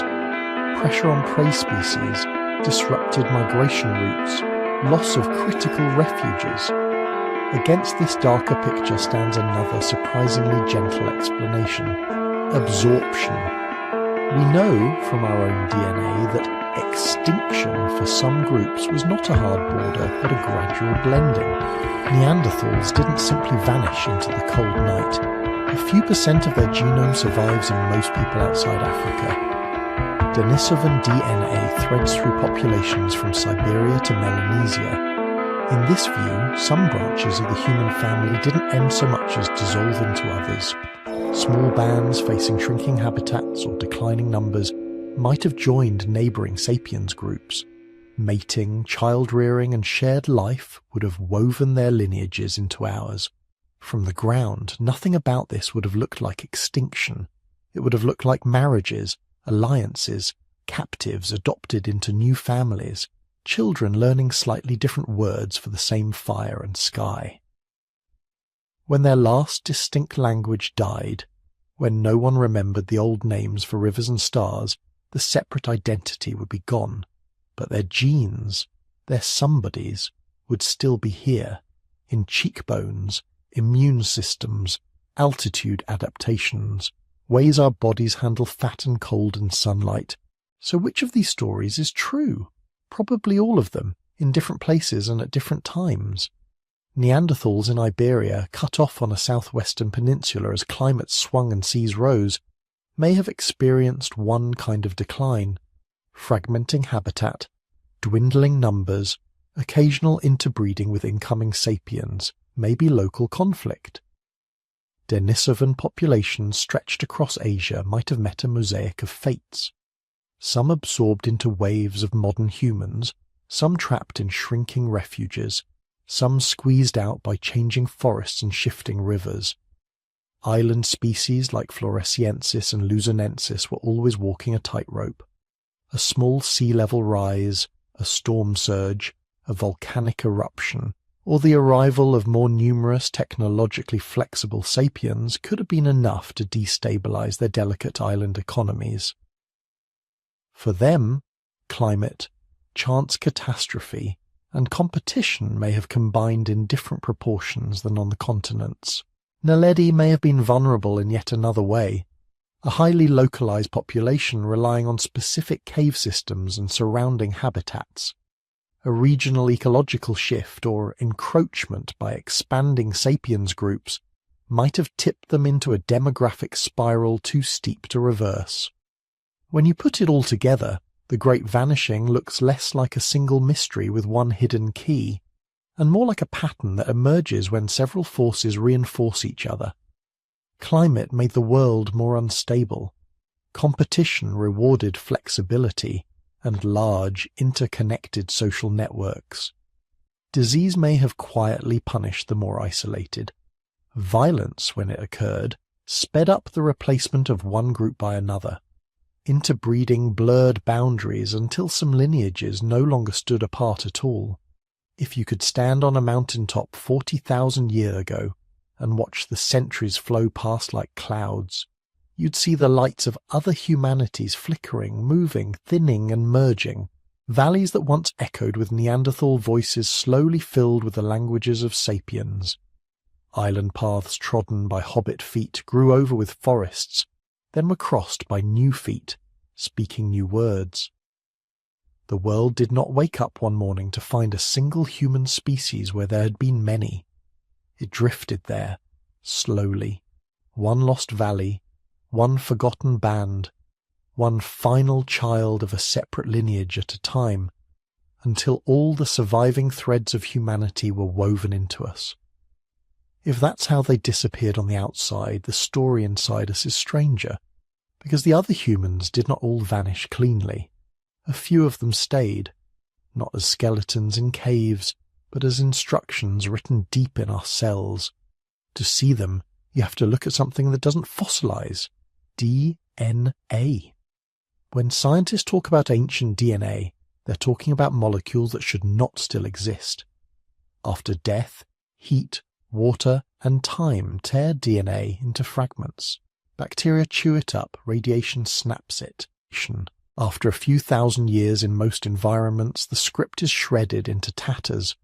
But in very cold, dry or sheltered places, in permafrost, deep caves, stable sediments, some of those tatters survive, not as intact chromosomes, but as tiny broken pieces. Ancient DNA research is the art of putting those pieces back together. From a Neanderthal bone or a Denisovan tooth, scientists grind a bit of powder, dissolve it, and fish out whatever fragments of DNA are still clinging to the mineral. Most of what they catch is not from the ancient human at all. It's from soil bacteria, fungi, and the modern people who have handled the fossil. So the first challenge is separation. Which scraps are truly ancient human, and which are noise? Researchers use chemical tricks and genetic signatures unique to humans, then feed the surviving fragments into sequencing machines. The result is not a clear genome, but millions of overlapping snippets, like trying to reconstruct a burned book from tiny charred scraps. Computers compare those scraps to modern human DNA. Wherever enough pieces line up, they can infer what the original sequence probably looked like. Over years, and with multiple fossils, the ghost of a genome emerges. This process is fragile and full of caveats.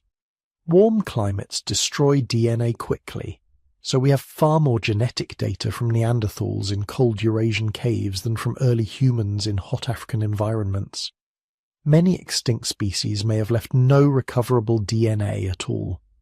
What we see is a biased sample, a handful of lucky time capsules, and yet, even through that narrow window, something astonishing becomes clear. Our DNA doesn't look like the genome of a species that has always been alone. It looks like a mosaic.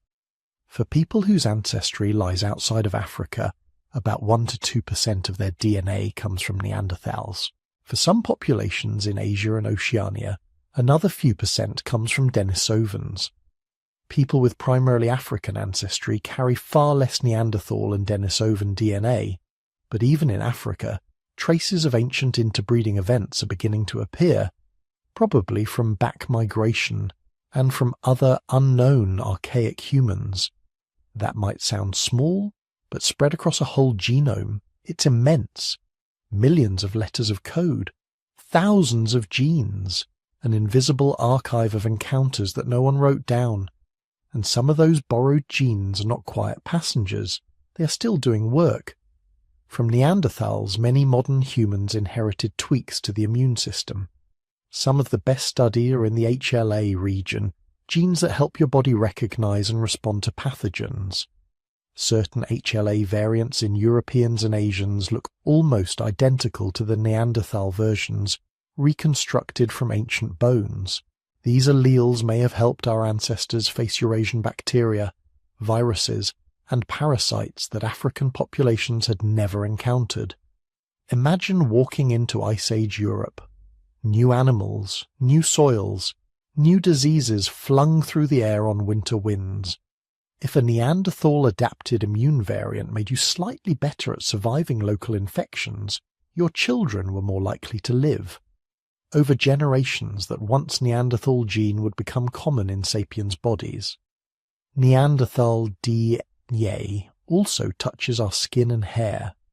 Some variants affect how keratin is formed, thickening the outer layer of skin or changing hair texture. Others influence pigment, how easily we tan, how light or dark our skin and hair can be under different environments. In colder, darker latitudes, lighter skin helps the body make vitamin D with limited sunlight. Certain Neanderthal-derived alleles appear to have nudged our ancestors along that path, fine-tuning their bodies to northern skies. There are even Neanderthal contributions linked to the way our bodies sense pain, how we store fat, and how we respond to sunlight. But inheritance is not a simple gift basket of advantages. Some of these same variants come with trade-offs. Neanderthal-derived immune genes that once helped fight infections are associated in modern populations with higher risks of autoimmune conditions, where the immune system mistakes the body's own tissues for enemies. Other Neanderthal segments are tied to changes in blood clotting, which might have been useful for wound healing in a risky, physically intense world, but today can raise the risk of stroke or thrombosis. Studies have linked Neanderthal DNA fragments to differences in mood regulation, sleep patterns, even risk factors for depression and nicotine dependence. In a small, mobile hunter-gatherer band, the behaviors shaped by those variants may have been neutral or even useful. In dense modern cities with artificial light and constant stimuli, the same wiring can manifest very differently. Our Denisovan inheritance, where it exists, tells another story. In populations living on the high Tibetan Plateau and surrounding regions, there is a gene variant called EPAS1. It helps control how the body responds to low oxygen. In people without this variant, moving suddenly to high altitude can trigger dangerous reactions. Thickening of the blood, strain on the heart, chronic altitude sickness. Tibetan populations carry a version of EPAS1 that allows them to live and reproduce in thin air with remarkable efficiency. Genetic analysis shows that this particular version is almost identical to the one reconstructed from Denisovan DNA. In other words, Denisovans had already solved the problem of high-altitude living. When modern humans moved into those regions, interbreeding allowed them to borrow that solution in just a few generations, instead of waiting tens of thousands of years for evolution to rediscover it from scratch. Denisovan ancestry also appears in genes related to immune function in populations across Asia and Oceania. As with Neanderthal DNA, some of these variants likely helped early sapiens cope with local pathogens, tropical parasites, unfamiliar viruses, new bacterial ecologies in forests and coasts, and there are hints of something more elusive. When geneticists compare modern humans to Neanderthals and Denisovans, they sometimes find regions where our DNA clearly comes from an archaic source. But that source doesn't match any genome we've sequenced. These are signatures of ghost populations, ancient humans who left no known fossils we can link to them, or whose bones have not yet yielded DNA. They are shadows detected not in rock, but in the patterns of our genomes. In parts of Africa, for instance, some people carry gene variants that look as if they came from a deeply divergent human lineage, possibly a population that split off from other humans hundreds of thousands of years ago, interbred with our ancestors later, and then vanished without a trace we can currently see in the ground. If that's right, then our family tree has more branches than any museum diagram shows. Some branches we know by skulls and tools, others we know only because a few of their genes are still working quietly in our blood. Taken together, these inheritances reshaped what it meant to be Homo sapiens as we spread. We did not move into Eurasia, Oceania, and high mountain plateaus as blank slates. With every encounter, we collected local solutions from people who'd already been living in those landscapes for hundreds of thousands of years. A Neanderthal gene that thickened your skin, a Denisovan gene that eased your breathing at altitude, a ghost human allele that tuned your immune system to a particular parasite. These were like borrowed tools added to an already flexible kit. Some tools were quickly discarded. Many Neanderthal segments in early sapiens genomes seem to have been purged by natural selection over time, probably because they were slightly harmful in our bodies. Others stuck around, balanced between benefit and cost, depending on the environment.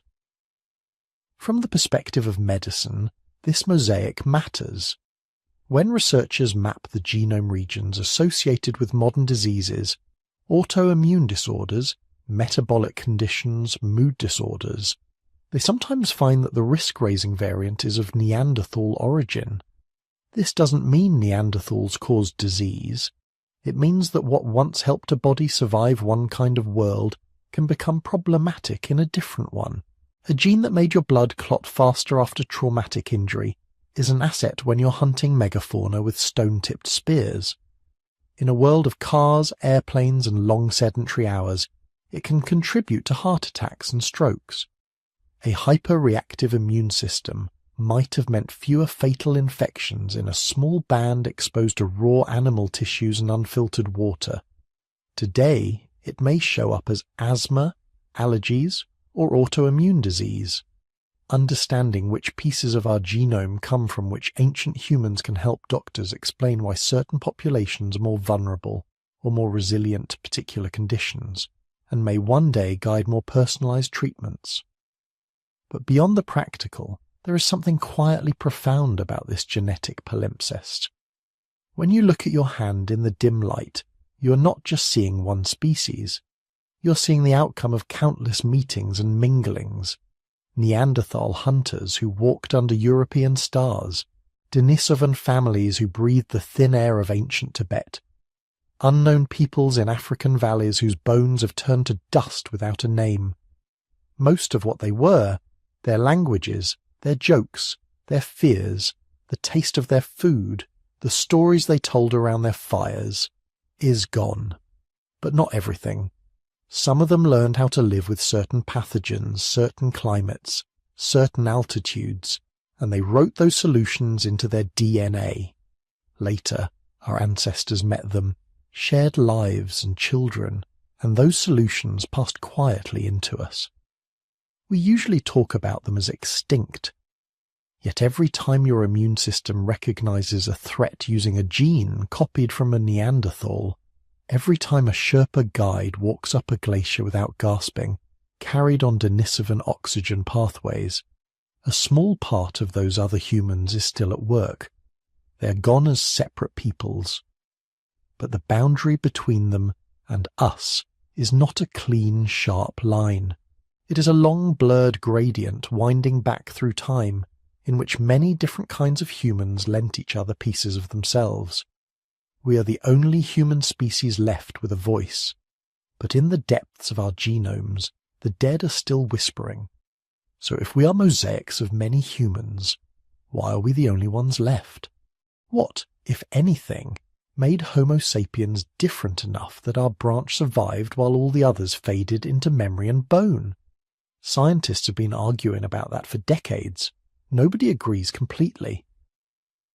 But a few themes keep returning, like footprints that refuse to wash away. One of them is what goes on behind our foreheads. Neanderthals had big brains, in raw volume, often bigger than ours. Denisovans almost certainly did too. Brain size alone can't be the answer. The difference may not have been how much brain we had, but how it was wired and what we did with it. When researchers look at the parts of our genome that stand out as uniquely modern, regions where our DNA differs sharply from Neanderthals and Denisovans, they keep finding genes involved in brain development, synapse formation, and the timing of growth in the skull.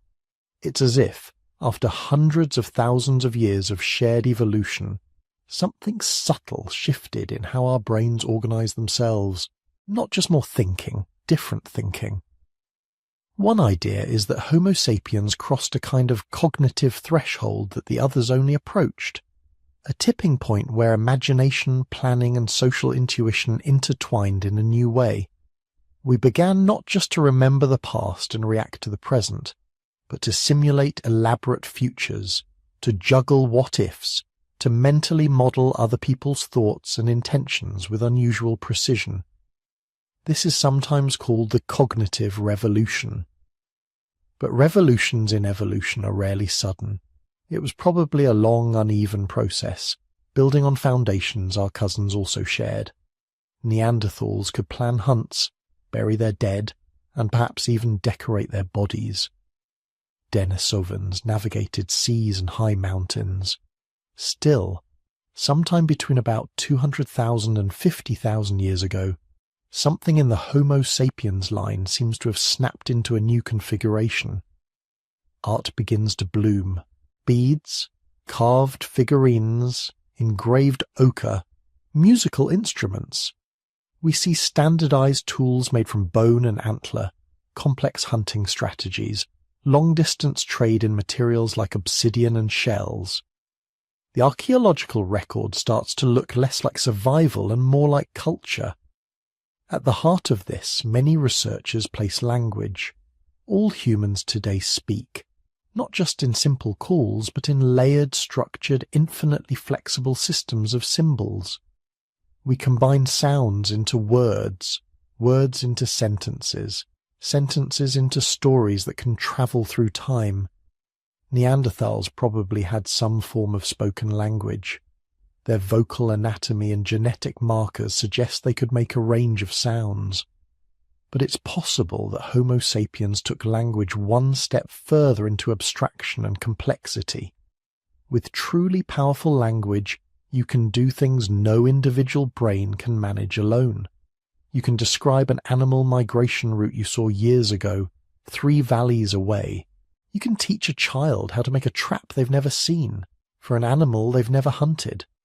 You can coordinate a hunting party with roles, signals, and contingency plans. You can negotiate alliances, swear oaths, tell cautionary tales about people who broke them. And you can do something stranger. You can talk about things that don't exist in the immediate world. Spirits, ancestors, future harvests, social rules, myths. Once symbols are loose, they can bind 100 brains together into a shared imaginary world. That's where Homo sapiens may have pulled ahead, in the ability to build vast virtual realities in culture, religions, kinship systems, taboos, reputations, laws that exist only because many people agree they are real. Language is the glue that holds those invisible structures together. But words alone aren't enough. You also need networks to carry them. If you look at hunter-gatherer societies that survived into recent times, one pattern stands out. Even in small bands of 20 or 30 individuals, no group is truly isolated. People marry out. Gifts move along chains of exchange. Stories and songs spread much farther than any one person ever walks. This may have been Homo sapiens' secret weapon, unusually wide and resilient social webs. Archaeology backs this up. In late Pleistocene Africa and Eurasia, we start seeing raw materials, stone, shells, pigments, travelling hundreds of kilometres from their sources. Decorative styles, tool designs, and symbolic patterns echo across distant sites. That kind of spread doesn't happen if every group is on its own. It happens when we are woven together in loose but enduring fabrics of kinship, trade, and shared ideas. Those fabrics matter in crises. Imagine a brutal winter, a failed migration, a sudden drought. If your band is alone, you tighten your belt, hope for luck, and bury your dead. If you're plugged into a network, you have options. You can send envoys to relatives in a distant valley. You can move toward a group you've traded with before. You can call in old favors, exchange daughters in marriage to cement new ones, and temporarily fuse bands for mutual support. In evolutionary terms, this is insurance. Homo sapiens may not have been stronger than Neanderthals or tougher than Denisovans, but we may have been better at being many together, more tolerant of strangers, more practiced at cooperation beyond the immediate family, and we coupled that social breadth with an unusual appetite for innovation. Our species seems to have a particular flair for treating problems as puzzles. Change the climate. We experiment with new clothing, shelters, fire use, new prey animal, new traps, poisons, or hunting strategies, different terrain, new forms of transport from rafts to skis. What's striking is not that we invented things. Other humans did that too, but how quickly ideas could spread and recombine. A useful trick born in one valley could, within a few generations, be standard practice 1,000 kilometres away. Knowledge stopped being just local tradition and became something closer to a shared, evolving library. Adaptability became our default. When confronted with novelty, Homo sapiens often responded not by specializing further, but by becoming more flexible still. We were generalists who kept upping our game, and behind all of this loomed something less glamorous but just as powerful: numbers. The demographic hypothesis suggests that once Homo sapiens populations reached a certain size and density, everything else, innovation, art, complex language, elaborate social relationships, accelerated. Larger populations mean more minds to generate new ideas, more combinations of talents, and more chances for a rare, beneficial mutation to appear and survive. They also mean stronger buffers against bad luck. If you're a small species with scattered tiny groups, a single epidemic or volcanic eruption can wipe out whole branches of your family tree. If you're numerous and connected, local disasters hurt, but they don't end the story. In this view, our advantage was partly mathematical. Once we passed a critical threshold in population size and social connectivity, culture itself became a runaway process, a kind of second evolution, faster than genes, built on copying, teaching, and tweaking. So was this sapiens advantage something inherent and inevitable? Or were we just in the right place with the right quirks at the right time? It's hard to separate destiny from luck. Maybe if a particular drought had lasted longer or a disease had spread differently, Neanderthals would have been the ones to cross that cognitive threshold. Maybe Denisovan seafarers would have filled the Pacific with their descendants and their myths. There is nothing in our bones that screams chosen. We were clever, but they were clever too. We were social, but they formed bonds as well. We spoke, but many animals communicate richly. Our difference may lie more in degree than in kind, a series of small biases that together tipped the balance, and once the balance tipped, it rolled. More people led to more innovation led to better survival led to more people, a feedback loop that, over tens of thousands of years, turned a moderately successful African primate into a planet-dominating force. It's tempting to read that as a story of superiority, as if surviving when others disappeared proves that we deserve to win. But evolution is not a moral contest. It doesn't reward kindness, wisdom, or beauty. It rewards whatever works long enough to leave descendants in a particular environment. For a while, what worked was an ape that told complex stories, formed sprawling alliances, and reshaped landscapes to its needs. That's us. The fact that our cousins are gone, and we're still here, tells us something about how evolution can amplify small advantages. It tells us almost nothing about worth. Neanderthals loved their children. Denisovans watched the same stars we do. The unnamed humans who left their faint genetic shadows in Africa laughed, grieved, and feared the dark. They did not fail because they were stupid or lazy. They vanished because in a changing world their particular ways of being human were less rewarded than ours. Our existence is built on a long series of contingencies. Bottlenecks survived by a few hundred individuals, migrations that happened instead of others, alliances formed instead of broken. If any of those rolls of the dice had come up differently, someone else might be telling the story. That's the unsettling part of the sapiens' advantage. It isn't a crown on our heads. It's a reminder that we are here by a mixture of adaptation and chance, a temporary winner in a game that never truly ends. And it raises a quiet question.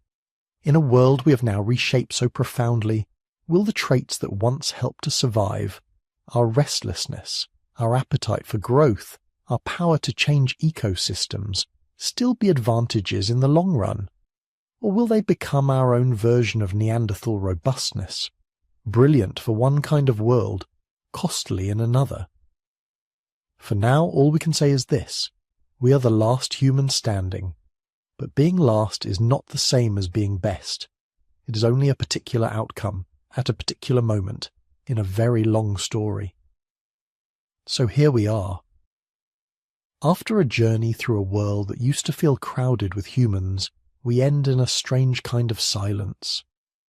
Once there were many ways to be human.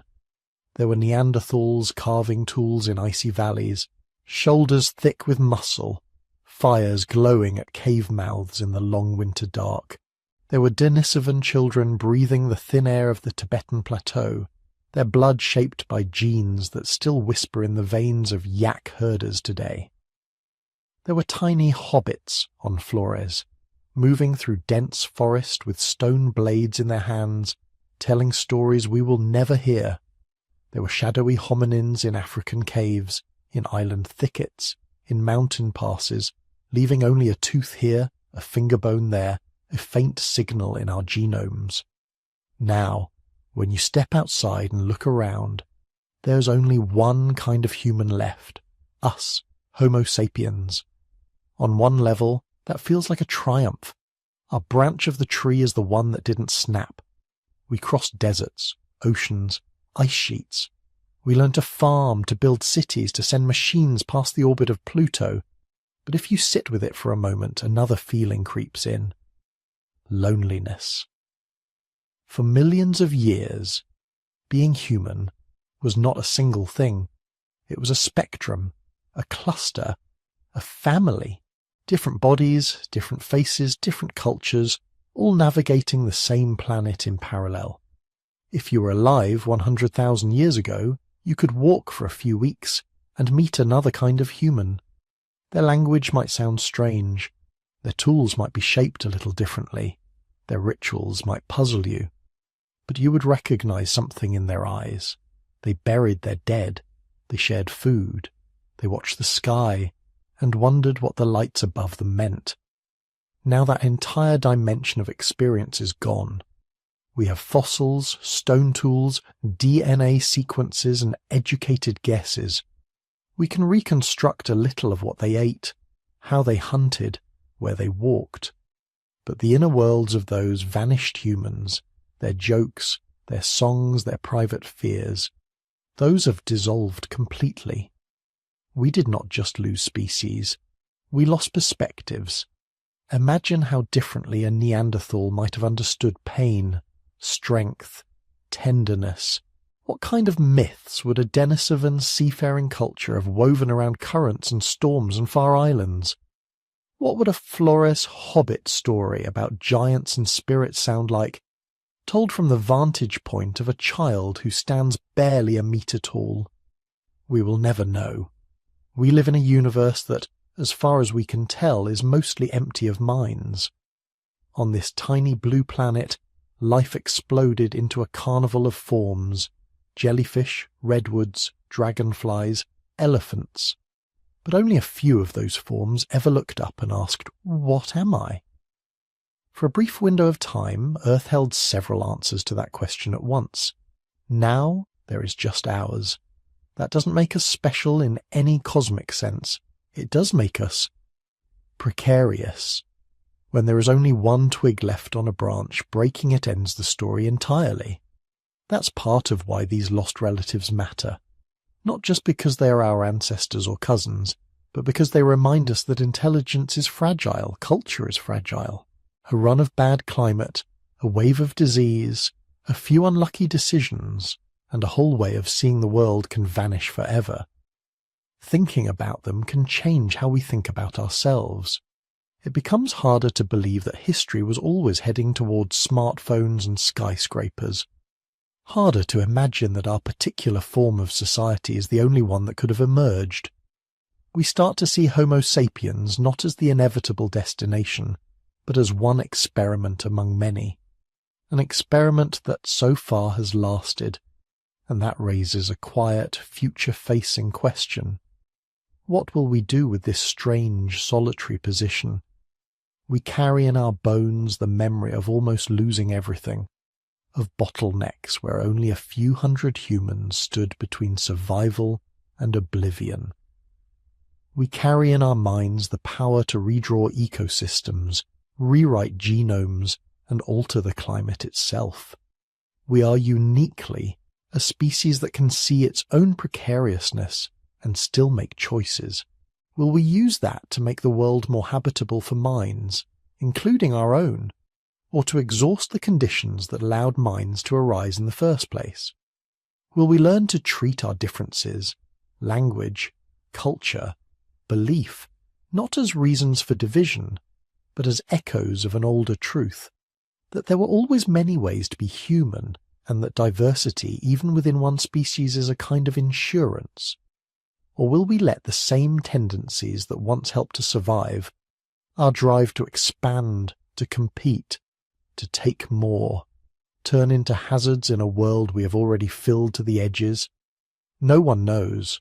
Our story is still being written.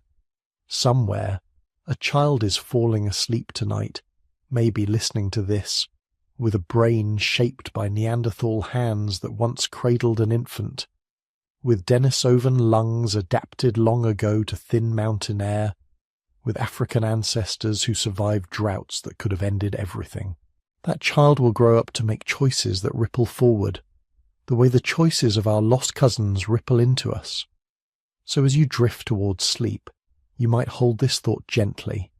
You're not just one person in one moment.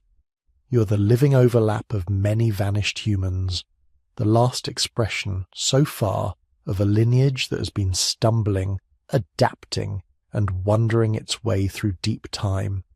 We are the last humans standing, for now. Thank you for walking this long road with me tonight, from the shadows of ancient caves to the mirror of our own faces. If this journey through deep time kept you company, you can help it reach others. You can tap like or leave a comment telling us where in the world you're listening from, what modern landscape this very old story is finding you in.